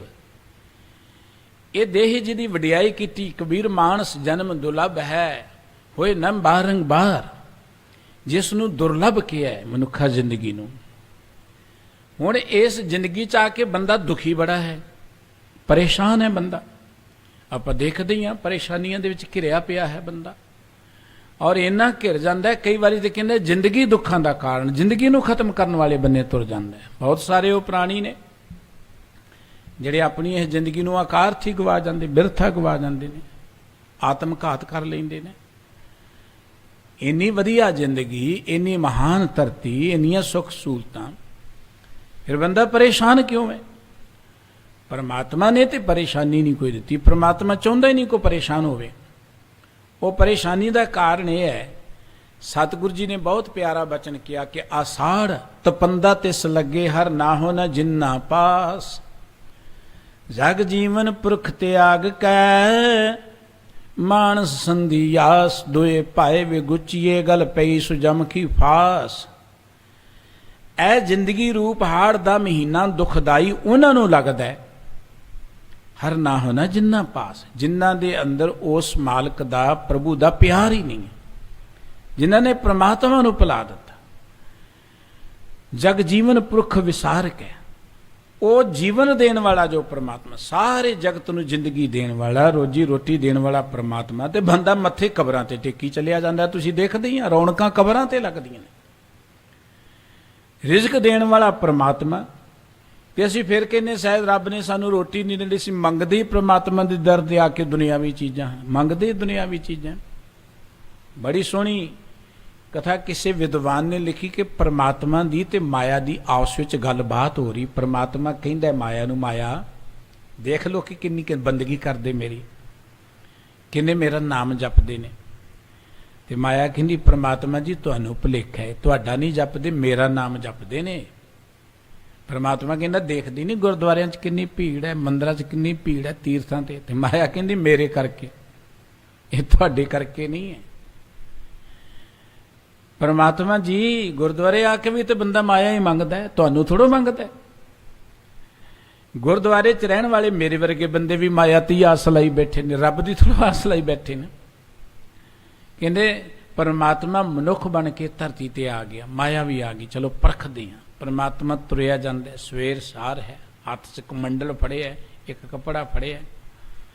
ਇਹ ਦੁਕਾਨਦਾਰ ਭਗਤ ਸਵੇਰੇ ਸਵੇਰੇ ਦੁਕਾਨ ਖੋਲ ਕੇ ਨਾ ਤੇ ਮੂਰਤੀ ਦੇ ਮੋਹਰੇ ਭਜਨ ਗਾ ਰਿਹਾ ਹੈ, ਧੂਪ ਦਿਖਾ ਰਿਹਾ ਹੈ। ਕੋਲੋਂ ਲੰਘਣ ਲੱਗਾ, ਉਹਦੀ ਨਜ਼ਰ ਪਈ ਕਿ ਮਹਾਤਮਾ ਜੀ ਜਾ ਰਹੇ, ਚਾਹ ਚੜ ਗਿਆ ਉਹਨੂੰ ਸੰਤ ਜੀ ਦੇਖ ਕੇ। ਕਹਿਣ ਲੱਗਾ ਆਓ ਸੰਤ ਜੀ ਮੇਰੇ ਘਰ 'ਚ ਚਰਨ ਪਾਓ। ਜੀ ਆਇਆਂ ਨੂੰ, ਸਵੇਰੇ ਸਵੇਰੇ ਤੁਹਾਡੇ ਵਰਗੇ ਧਰਮੀ ਪੁਰਖਾਂ ਦੇ ਦਰਸ਼ਨ ਹੋਏ ਨੇ। ਸੰਤ ਜੀ ਚਲੇ ਗਏ। ਪਰਮਾਤਮਾ ਸੀ ਸੰਤ ਜੀ ਦੇ ਰੂਪ 'ਚ। ਇੱਕ ਥਾਂ ਤੇ ਬਿਠਾ ਕੇ ਕਮਰੇ 'ਚ ਤੇ ਪਾਣੀ ਲੈਣ ਲਈ ਆਇਆ ਬਾਹਰ। ਨਲਕੇ ਤੋਂ ਪਾਣੀ ਭਰਨ ਲੱਗਾ, ਇਹਨੇ ਚਿਰ ਨੂੰ ਮਾਇਆ ਰਾਣੀ ਦਾ ਵੀ ਰੱਥ ਆ ਗਿਆ, ਸੁਨਹਿਰੀ ਰੱਥ ਚਮਕਦਾ ਦੂਰੋਂ। ਦੇਖਦਾ ਹੀ ਦੰਗ ਜਿਹਾ ਰਹਿ ਗਿਆ, ਇੰਨਾ ਸੁੰਦਰ, ਇੰਨਾ ਕੀਮਤੀ ਰੱਥ। ਮਾਇਆ ਰਾਣੀ ਨੇ ਨੇੜੇ ਆ ਕੇ ਪਾਣੀ ਮੰਗ ਲਿਆ। ਇਸ ਭਗਤ ਨੇ ਪਾਣੀ ਦਾ ਗਲਾਸ ਦਿੱਤਾ। ਮਾਇਆ ਨੇ ਉਹ ਗਲਾਸ ਲੈ ਕੇ ਆਪਣੇ ਸੋਨੇ ਦੇ ਗਲਾਸ 'ਚ ਪਾਣੀ ਪਾਇਆ, ਸੋਨੇ ਦੇ ਗਲਾਸ 'ਚ ਪਾਣੀ ਪੀ ਕੇ ਪਾਣੀ ਵਾਲਾ ਗਲਾਸ ਸੁੱਟ ਦਿੱਤਾ। ਭਗਤ ਕਹਿਣ ਲੱਗਾ ਜੀ ਤੁਹਾਡਾ ਗਲਾਸ ਡਿੱਗ ਗਿਆ। ਤੇ ਮਾਇਆ ਕਹਿੰਦੀ ਡਿੱਗਿਆ ਨਹੀਂ, ਸੁੱਟਿਆ ਮੈਂ। ਜਿਹੜੇ ਭਾਂਡੇ 'ਚ ਇੱਕ ਵਾਰੀ ਖਾਣਾ ਮੁੜ ਕੇ ਨਹੀਂ ਖਾਂਦੀ, ਮੈਂ ਖਾਂਦੀ ਸੋਨੇ ਦੇ ਭਾਂਡੇ 'ਚ। ਤੇ ਭਗਤ ਜੀ ਦੇ ਮਨ 'ਚ ਲਾਲਚ ਆ ਗਿਆ ਕਿਤੇ ਇਹੋ ਜਿਹਾ ਪ੍ਰਾਹੁਣਾ 2-4 ਦਿਨ ਸਾਡੇ ਘਰ ਰਹਿ ਜੇ ਤੇ ਮਾਲਾ ਮਾਲ ਹੋ ਜਾਈਏ। ਕਹਿਣ ਲੱਗਾ ਜੀ ਆਓ ਚਰਨ ਪਾਓ, ਘਰ 'ਚ ਠਹਿਰੋ, ਰੋਟੀ ਪਾਣੀ ਛਕੋ ਤੁਸੀਂ। ਉਹ ਕਹਿੰਦੀ ਮੇਰੇ ਕੋਲ ਟਾਈਮ ਨਹੀਂ। ਬੜੀ ਬੇਨਤੀ ਕੀਤੀ, ਮੰਨ ਗਈ, ਆ ਜਾਨੀ ਪਰ ਰਵਾਂਗੀ ਉੱਥੇ ਜਿੱਥੇ ਜੀ ਕਰੇਗਾ। ਦਿਖਾ ਰਿਹਾ ਆਪਣਾ ਘਰ ਜਿਹੜਾ ਸੀ, ਸਾਰੇ ਥਾਂ ਦਿਖਾਏ ਪਰ ਉੱਥੇ ਆ ਗਿਆ ਜਿੱਥੇ ਰੱਬ ਜੀ ਇੱਕ ਸੰਤ ਦੇ ਰੂਪ 'ਚ ਬੈਠੇ। ਮਾਇਆ ਰਾਣੀ ਕਹਿੰਦੀ ਇਹ ਕਮਰਾ ਚਾਹੀਦਾ ਮੈਨੂੰ ਤਾਂ। ਕਹਿੰਦਾ ਜੀ ਇਸੇ ਸੰਤ ਜੀ ਬੈਠੇ। ਕਹਿੰਦੀ ਬੈਠੇ ਰਹਿਣ, ਫਿਰ ਮੈਂ ਚੱਲਦੀ ਹਾਂ। ਪਰ ਉਸ ਭਗਤ ਜੀ ਨੇ ਉਹ ਰੱਬ ਜੀ ਦਾ ਉਸ ਵੇਲੇ ਬੋਰੀਆ ਬਿਸਤਰਾ ਕੀਤਾ, ਗੋਲ ਕਮੰਡਲ ਫੜਾਇਆ ਹੱਥ 'ਚ, ਤੇ ਮਾਇਆ ਰਾਣੀ ਅੰਦਰ ਵਾਰਤੀ। ਤੇ ਮਾਇਆ ਕਹਿਣ ਲੱਗੀ ਕਿਉਂ ਰੱਬ ਜੀ, ਇਹ ਭਗਤ ਤੁਹਾਡਾ ਕਿ ਮੇਰਾ? ਨਾਮ ਤੁਹਾਡਾ ਹੀ ਜਪਦਾ ਹੈ, ਰਾਮ ਨਾਮ ਕਹਿੰਦਾ, ਵਾਹਿਗੁਰੂ ਵਾਹਿਗੁਰੂ, ਮੰਗਦਾ ਮੈਨੂੰ ਹੀ ਹੈ। ਤੁਰ ਪਏ ਰੱਬ ਜੀ, ਮਗਰੇ ਮਾਇਆ ਰਾਣੀ ਤੁਰ ਪਈ। ਤੇ ਭਗਤ ਕਹਿੰਦਾ ਮਾਇਆ ਉਹਨੂੰ, ਮਹਾਰਾਣੀ ਜੀ ਤੁਹਾਡੇ ਕਰਕੇ ਸੰਤਾਂ ਨੂੰ ਨਾਰਾਜ਼ ਕੀਤਾ, ਤੁਸੀਂ ਤੁਰ ਪਏ। ਕਹਿੰਦੀ ਸੰਤਾਂ ਕਰਕੇ ਤੇ ਮੈਂ ਆਈ ਸੀ, ਸੰਤਾਂ ਕਰਕੇ ਆਈ ਸੀ, ਜਿੱਥੇ ਇਹ ਨਹੀਂ ਉੱਥੇ ਮੇਰਾ ਵੀ ਕੰਮ ਕੋਈ ਨਹੀਂ ਹੈ। ਗੁਰਬਾਣੀ ਇਹ ਗੱਲ ਕਹਿੰਦੀ ਹੈ ਕਿ ਇਹ ਜ਼ਿੰਦਗੀ ਪ੍ਰਮਾਤਮਾ ਨੇ ਦਿੱਤੀ। ਹੁਣ ਉਸ ਪ੍ਰਮਾਤਮਾ ਨੂੰ ਜਿਹਨੇ ਜ਼ਿੰਦਗੀ ਦਿੱਤੀ, ਕੋਈ ਕਬਰ ਸਾਨੂੰ ਜ਼ਿੰਦਗੀ ਨਹੀਂ ਦੇ ਸਕਦੀ। ਜੇ ਤੂੰ ਕਹੋ ਨਾ ਕਬਰ ਜਿਉਂਦੇ ਕਰ ਦੇਗੀ, ਕੋਈ ਮਨੁੱਖ ਜਿਉਂਦੇ ਕਰ, ਬਿਲਕੁਲ ਨਿਰੋਲ 100 ਆਨੇ ਝੂਠ ਹੈ, ਇਹ ਝੂਠ ਹੈ। ਇਸ ਕਰਕੇ ਜ਼ਿੰਦਗੀ ਪ੍ਰਮਾਤਮਾ ਦੀ ਦਿੱਤੀ, ਰਿਜ਼ਕ ਪ੍ਰਮਾਤਮਾ ਦਾ ਦਿੱਤਾ ਹੈ। ਜਿਹੜੇ ਆਪ ਇਸ ਆਸ ਤੇ ਬੈਠੇ ਨੇ ਕਿ ਦੁਨੀਆ ਆਏਗੀ, ਮੱਥੇ ਟੇਕਣਗੇ ਤੇ ਸਾਡਾ ਕੰਮ ਕਰ ਚਲੇਗਾ, ਉਹਨਾਂ ਨੇ ਲੋਕਾਂ ਨੂੰ ਰਿਜ਼ਕ ਕੀ ਦੇਣਾ ਬਈ? ਉਹ ਲੋਕਾਂ ਦਾ ਕੀ ਸਵਾਰ ਸਕਣਗੇ? ਪਰਮਾਤਮਾ ਕਿਸੇ ਪਾਸੋਂ ਕੁਝ ਨਹੀਂ ਮੰਗਦਾ। ਪਰਮਾਤਮਾ ਨੂੰ ਕਿਸੇ ਪਦਾਰਥ ਦੀ ਲੋੜ ਨਹੀਂ ਹੈ। ਇਹ ਸਾਡੀਆਂ ਧਾਰਨਾ ਨੇ ਕਿ ਅਸੀਂ ਰੱਬ ਨੂੰ ਆਹ ਚੀਜ਼ ਦੇਵਾਂਗੇ, ਉਹਨੂੰ ਭੇਟ ਹੋ ਜਾਏਗੀ, ਉਹਨੂੰ ਭੋਗ ਲੱਗ ਜਾਏ। ਸਾਡੀਆਂ ਧਾਰਨਾ ਨੇ, ਸਾਡੀ ਆਪਣੀਆਂ ਆਸਥਾਵਾਂ ਬਣੀਆਂ ਹੋਈਆਂ ਨੇ। ਰੱਬ ਤਾਂ ਹਰ ਹਿਰਦੇ 'ਚ ਬੈਠਾ, ਹਰ ਵੇਲੇ ਭੋਗ ਲਗਾ ਰਿਹਾ, ਉਹ ਹਰ ਥਾਂ ਤੇ ਬੈਠਾ ਹੋਇਆ। ਰੱਬ ਨੇ ਸਭ ਕੁਝ ਬਣਾਇਆ, ਉਹਨੂੰ ਤੇ ਇਹਨਾਂ ਚੀਜ਼ਾਂ ਦੀ ਲੋੜ ਨਹੀਂ। ਉਹ ਤੇ ਨਿਰਾਹਾਰ, ਨਿਰਵੈਰ, ਸੁਖਦਾਈ, ਨਿਰਾਹਾਰ ਹੈ ਉਹ ਪਰਮਾਤਮਾ। ਨਾਲੇ ਪਰਮਾਤਮਾ ਕੋਈ ਭੌਤਿਕ ਸਰੀਰ 'ਚ ਥੋੜ੍ਹਾ ਰਹਿੰਦਾ, ਉਹ ਕੋਈ ਪੰਜਾਂ ਤੱਤਾਂ ਦਾ ਥੋੜ੍ਹਾ ਬਣਿਆ ਹੋਇਆ, ਉਹ ਕੋਈ ਜੰਮਣ ਮਰਨ 'ਚ ਥੋੜ੍ਹਾ ਹੈ। ਜੇ ਭੁੱਖ ਲੱਗਣ ਲੱਗ ਪਈ, ਜੇ ਇਹੋ ਜਿਹਾ ਜੰਮਣ ਮਰਨ ਦਾ ਗੇੜ, ਫਿਰ ਉਹ ਪਰਮਾਤਮਾ ਹੀ ਕਾਹਦਾ। ਇਹ ਤੇ ਮੇਰੇ ਵਰਗੇ ਪੁਜਾਰੀਆਂ ਨੇ ਖਾਣ ਪੀਣ ਦੇ ਸਾਧਨ ਬਣਾਏ। ਇਹ ਚੀਜ਼ ਰੱਬ ਨੂੰ ਭੇਟ ਕਰੋਗੇ, ਉਹਨੂੰ ਭੋਗ ਲੱਗੇਗਾ। ਰੱਬ ਨੂੰ ਲੱਗਦਾ ਕਿ ਨਹੀਂ ਲੱਗਦਾ, ਉਹ ਖਾਣ ਵਾਲਿਆਂ ਦੇ ਢਿੱਡ ਕਿਹੜੇ ਕਿਹੜੇ ਵੱਡੇ ਹੋ ਜਾਂਦੇ। ਦੇਖ ਲਓ ਧਰਮ ਸਥਾਨਾਂ ਤੇ ਬੈਠੇ ਜਿਹੜੇ ਨੇ, ਉਹ ਆਪਣੀਆਂ ਗੋਗੜਾਂ ਉਹਨਾਂ ਦੀਆਂ ਦੇਖੋ, ਖਾ ਖਾ ਕੇ ਰੱਬ ਦੇ ਨਾਂ ਤੇ ਕੀ ਬਣਿਆ ਬੈਠੇ। ਪਰਮਾਤਮਾ ਸਰਬ ਵਿਆਪਕ ਹੈ, ਸਭ ਕੁਝ ਪਰਮਾਤਮਾ ਨੇ ਦਿੱਤਾ ਹੈ। ਪਰਮਾਤਮਾ ਨੂੰ ਹੋਰ ਕਿਸੇ ਚੀਜ਼ ਦੀ ਲੋੜ ਨਹੀਂ ਹੈ। ਪਰਮਾਤਮਾ ਨੂੰ ਇੱਕੋ ਇੱਕ ਚੀਜ਼ ਦੀ ਲੋੜ ਹੈ ਕਿ ਮਨੁੱਖ ਬਣ ਕੇ ਧਰਤੀ ਤੇ ਵਿਚਰੇ। ਮਨੁੱਖ ਨੂੰ ਜੋ ਡਿਊਟੀ ਦਿੱਤੀ ਹੈ ਨਾ, ਮਨੁੱਖ ਹੋਣਾ ਬਹੁਤ ਵੱਡੀ ਪਦਵੀ ਹੈ। ਮਨੁੱਖ ਕੋਈ ਕੇਵਲ ਖਾਣ ਲਈ, ਕੇਵਲ ਪੈਸੇ ਇਕੱਠੇ ਕਰਨ ਲਈ, ਕੇਵਲ ਅਮੀਰ ਬਣਨ ਲਈ ਜਾਂ ਗੱਡੀਆਂ ਕਾਰਾਂ ਤੇ ਘੁੰਮਣ ਲਈ ਨਹੀਂ ਆਇਆ। ਮਨੁੱਖ ਦੀ ਇੱਕ ਜ਼ਿੰਮੇਵਾਰੀ ਸੀ, ਇੱਕ ਡਿਊਟੀ ਸੀ। ਉਹ ਜ਼ਿੰਮੇਵਾਰੀ ਕੀ ਹੈ ਕਿ ਰੱਬ ਨੇ ਧਰਤੀ ਬਣਾਈ ਹੈ, ਇੱਥੇ ਸਿਰਜਣਾ ਮਨੁੱਖ ਨੇ ਕਰਨੀ ਹੈ। ਰੱਬ ਨੇ ਮਨੁੱਖ ਦੇ ਰਾਹੀਂ ਧਰਤੀ ਤੇ ਸਿਰਜਣਾ ਕਰਨੀ ਹੈ। ਮਨੁੱਖ ਦੇ ਰਾਹੀਂ ਸਾਰੇ ਕਾਰਜ ਹੋਣੇ ਨੇ। ਚੰਗੇ ਸਮਾਜ ਦੀ ਸਿਰਜਣਾ ਮਨੁੱਖ ਨੇ ਕਰਨੀ ਹੈ। ਧਰਤੀ ਤੇ ਕ੍ਰੀਏਸ਼ਨ ਜਿਹੜੀ ਹੈ ਨਾ, ਉਹ ਮਨੁੱਖ ਨੇ ਕਰਨੀ ਹੈ। ਉਹ ਕ੍ਰੀਏਸ਼ਨ ਕਰੀਆਂ ਇੱਟਾਂ ਖੜੀਆਂ ਕਰਨ ਨੂੰ ਨਹੀਂ ਕਿਹਾ ਜਾਂਦਾ। ਜਿਹਨੂੰ ਉਸਾਰੀ ਕਹਿੰਦੇ ਆ ਨਾ, ਉਹ ਇਕੱਲਾ ਸੜਕਾਂ ਬਣਾਉਣੀਆਂ, ਇੱਟਾਂ ਬਣਾਉਣੀਆਂ ਜਾਂ ਆ ਗੱਡੀਆਂ ਕਾਰਾਂ ਬਣਾਉਣੀਆਂ ਨਹੀਂ ਹੈ। ਇਹ ਤੇ ਨਹੀਂ ਵੀ ਹੋਣਗੀਆਂ, ਕੰਮ ਚੱਲੀ ਜਾਏਗਾ। ਨਹੀਂ ਸੀ ਜਦੋਂ, ਉਦੋਂ ਵੀ ਬੜਾ ਸੋਹਣਾ ਚੱਲਦਾ ਸੀ। ਸਿਰਜਣਾ ਦਾ ਅਰਥ ਹੈ ਕਿ ਜ਼ਿੰਦਗੀ ਦੇ ਅੰਦਰ ਇਸ ਜੀਵਨ ਨੂੰ ਉੱਚੀਆਂ ਚੁੱਕਣਾ, ਸਮਾਜ ਨੂੰ ਉੱਚੀਆਂ ਚੁੱਕਣਾ। ਇਹ ਸਮਾਜ ਸਾਡਾ ਇੰਨਾ ਉੱਚਾ ਉੱਠ ਜਾਏ ਕਿ ਧਰਤੀ ਤੇ ਰਹਿਣ ਵਾਲਾ ਹਰ ਪ੍ਰਾਣੀ, ਸਾਡੇ ਸ਼ਹਿਰ 'ਚ ਰਹਿਣ ਵਾਲਾ ਹਰ ਪ੍ਰਾਣੀ ਜਿਹੜਾ ਨਾ ਖੁਸ਼ ਨਜ਼ਰ ਆਏ। ਕੋਈ ਭੁੱਖਾ ਨਾ ਸੋਵੇ, ਕੋਈ ਪਰੇਸ਼ਾਨ ਨਾ ਹੋਏ, ਕਿਸੇ ਨੂੰ ਕੋਈ ਚਿੰਤਾ ਨਾ ਹੋਏ। ਜਿਹਦੀ ਕਲਪਨਾ ਸਾਡੇ ਬਜ਼ੁਰਗਾਂ ਨੇ ਕੀਤੀ, ਬੇਗੁੰਮਪੁਰਾ ਸ਼ਹਿਰ ਕੋ ਨਾਉ, ਦੁਖ ਅੰਦੋ ਨਹੀਂ ਥੇ ਠਾਉ, ਨਾ ਤਸਵੀਜ਼ ਖਿਰਾਜ ਨ ਮਾਲ, ਖੌਫ ਨ ਖਤਾ ਨ ਤਰਸ ਜਵਾਲ, ਆਮੇ ਖੂ ਵਤਨ ਗਾ ਪਾਈ, ਉਹਾਂ ਖੈਰ ਸਦਾ ਮੇਰੇ ਪਾਈ। ਇਹੋ ਜਿਹੀ ਇੱਕ ਵਤਨਗਾਹ ਕਾਇਮ ਕਰਨਾ, ਆਪਣਾ ਵਤਨ, ਇਹ ਧਰਤੀ ਨੂੰ ਇਹੋ ਜਿਹੇ ਬਣਾਉਣਾ ਜਿੱਥੇ ਹਮੇਸ਼ਾ ਸੁੱਖ ਵਰਤੇ।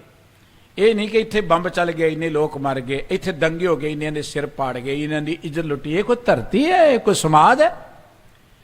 ਜਿੱਥੇ ਧਰਮ ਦੇ ਨਾਂ ਤੇ ਲੋਕਾਂ ਦੀਆਂ ਇੱਜ਼ਤਾਂ ਲੁੱਟੀਆਂ ਜਾਣ, ਜਿੱਥੇ ਧਰਮ ਦੇ ਨਾਂ ਤੇ ਲੋਕਾਂ ਦੇ ਘਰ ਸਾੜੇ ਜਾਣ, ਉਸ ਨੂੰ ਤੁਸੀਂ ਸਮਾਜ ਕਹੋਗੇ? ਤੁਸੀਂ ਇਹ ਤੇ ਮਨੁੱਖਤਾ ਦੀ ਅੱਖਾਂ 'ਚ ਘੱਟਾ ਹੀ ਬੜਾ ਪਾਇਆ ਧਾਰਮਿਕ ਲੋਕਾਂ ਨੇ। ਧਰਮ ਦੇ ਨਾਂ ਤੇ ਕਤਲੇਆਮ, ਧਰਮ ਦੇ ਨਾਂ ਤੇ ਨਫ਼ਰਤ, ਧਰਮ ਸਥਾਨਾਂ ਤੇ ਨਫ਼ਰਤ। ਮਨੁੱਖ ਕਿਉਂਕਿ ਮਨੁੱਖ ਹੀ ਨਹੀਂ ਰਿਹਾ, ਮਨੁੱਖ ਦੇ ਅੰਦਰ ਪਸ਼ੂ ਬੈਠ ਗਿਆ। ਪਸ਼ੂ ਕਰਤੂਤ, ਪਸ਼ੂ ਕੀ ਮਾਨਸ ਜਾਤ। ਮਨੁੱਖ ਤੇ ਪਸ਼ੂ ਤੋਂ ਵੀ ਅੱਗੇ ਚਲ ਗਿਆ। ਕਦੀ ਇੱਕ ਪਸ਼ੂ ਨੇ ਬਾਕੀ ਪਸ਼ੂਆਂ ਨੂੰ ਸਾੜਿਆ? ਕਦੀ ਇੱਕ ਪਸ਼ੂ ਨੇ ਬਾਕੀ ਪਸ਼ੂਆਂ ਨੂੰ ਮਾਰਨ ਦੀ ਗੱਲ ਕੀਤੀ ਆਪਣੀ ਜਾਤ ਦੇ ਭਰਾਵਾਂ ਨੂੰ? ਕਦੀ ਨਹੀਂ ਕੀਤੀ। ਇਹ ਮਨੁੱਖ ਦੇ ਅੰਦਰ ਪਸ਼ੂ ਤੋਂ ਵੀ ਅੱਗੇ ਚਲ ਗਿਆ ਇਹ ਮਨੁੱਖ। ਪਰਮਾਤਮਾ ਚਾਹੁੰਦਾ ਹੈ ਕਿ ਮਨੁੱਖ ਧਰਤੀ ਤੇ ਮਨੁੱਖ ਬਣ ਕੇ ਵਿਚਰੇ, ਮਨੁੱਖ ਦੀ ਡਿਊਟੀ ਕਰੇ। ਲੇਕਿਨ ਮਨੁੱਖ ਕੀ ਹੈ? ਮਨੁੱਖ ਸੋਚਦਾ ਕਿ ਮੈਨੂੰ ਕਿਸੇ ਕਬਰ ਤੋਂ ਕੁਝ ਮਿਲ ਜਾਏਗਾ, ਮਨੁੱਖ ਕੋ ਮਿਲ ਜਾਏਗਾ। ਸਤਿਗੁਰੂ ਜੀ ਕਹਿੰਦੇ ਜਗ ਜੀਵਨ ਪੁਰਖ ਤਿਆਗ ਕੈ, ਮਨ ਸੰਧੀ ਆਸ। ਜਗਤ ਨੂੰ ਜੀਵਨ ਦੇਣ ਵਾਲੇ ਪਰਮਾਤਮਾ ਨੂੰ ਛੱਡ ਕੇ ਤੇ ਮਨੁੱਖਾਂ ਦਾ ਆਸਰਾ ਬੰਦਾ ਲਈ ਫਿਰਦਾ, ਜਿਹੜੇ ਆਪ ਮੌਤ ਦੇ ਅਧੀਨ ਨੇ। ਉਹ ਤੁਹਾਨੂੰ ਮੌਤ ਤੋਂ ਕਿੱਥੋਂ ਬਚਾਉਣਗੇ? ਉਹ ਜਿਹੜੇ ਆਪ ਡਰੇ ਹੋਏ ਨੇ, ਜਿਨ੍ਹਾਂ ਨੂੰ ਪੁਲਿਸ ਹੀ ਘੇਰੀ ਫਿਰਦੀ, ਉਹਨਾਂ ਨੇ ਤੁਹਾਡਾ ਡਰ ਕੀ ਕੱਟਣਾ?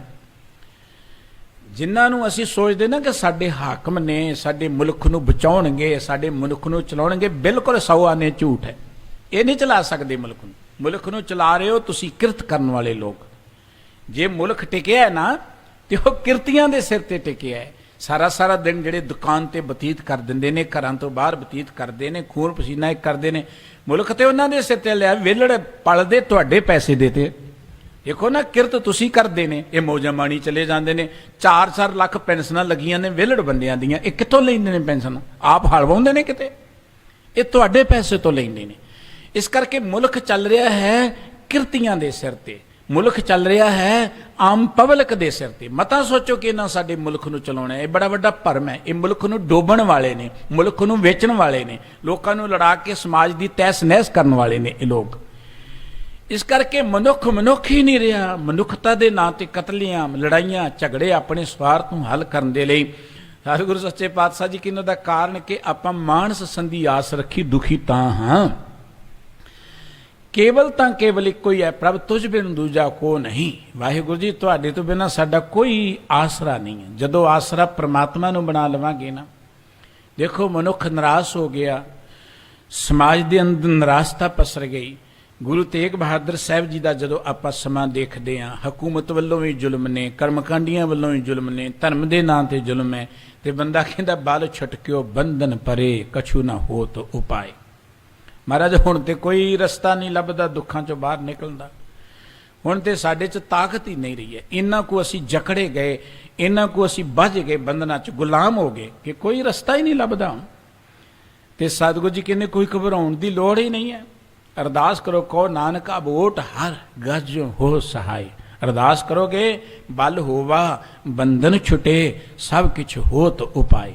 ਬਲ ਵੀ ਮਿਲ ਜਾਏਗਾ, ਬੰਧਨ ਵੀ ਟੁੱਟ ਜਾਣਗੇ, ਔਰ ਸਾਰੇ ਉਪਾਅ ਵੀ ਆਪਣੇ ਆਪ, ਰਸਤੇ ਵੀ ਆਪਣੇ ਆਪ ਲੱਭਣੇ ਸ਼ੁਰੂ ਹੋ ਜਾਣਗੇ। ਪਰ ਇੱਕੋ ਹੀ ਹੈ ਕਿ ਕਹੋ ਨਾਨਕ ਅਬ ਓਟ ਹਰ। ਵਾਹਿਗੁਰੂ ਜੀ ਆਸਰਾ ਹੀ ਤੁਹਾਡਾ ਹੈ। ਮਨੁੱਖ ਕੀ ਆਸ ਨੂੰ ਛੱਡ ਦਈਏ, ਪ੍ਰਮਾਤਮਾ ਦਾ ਆਸਰਾ ਛੱਡ ਦਈਏ। ਸਤਿਗੁਰੂ ਸੱਚੇ ਪਾਤਸ਼ਾਹ ਜੀ ਕਹਿੰਦੇ ਨੇ ਕਿ ਵਾਹਿਗੁਰੂ ਜੀਓ ਇਹ ਤਨ, ਇਹ ਮਨ, ਇਹ ਧਨ ਸਭ ਕੁਝ ਆਪ ਜੀ ਦਾ ਹੈ, ਆਨ ਨਾ ਦੂਜੀ ਜਾਏ। ਤੁਹਾਡੇ ਤੋਂ ਬਿਨਾਂ ਸਾਡੇ ਲਈ ਹੋਰ ਕੋਈ ਜਾਏ ਦਾ ਅਰਥ ਹੁੰਦਾ ਥਾਂ, ਆਨ ਮੈਣਾ ਹੋਰ। ਸਾਨੂੰ ਹੋਰ ਕੋਈ ਥਾਂ ਹੀ ਨਹੀਂ ਹੈ ਜਿੱਥੇ ਜਾਈਏ ਅਸੀਂ।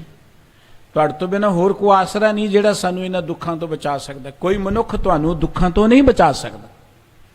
ਮਨੁੱਖ ਤੇ ਆਪ ਦੁਖੀ ਨੇ। ਕਿਹੜਾ ਬੰਦਾ ਦੁਖੀ ਨਹੀਂ? ਜਿਹਦੇ ਕੋਲ ਬੈਠੋਗੇ ਉਹ ਆਪਣੀ ਕਿਤਾਬ ਖੋਲ ਕੇ ਬਹਿ ਜਾਏਗਾ।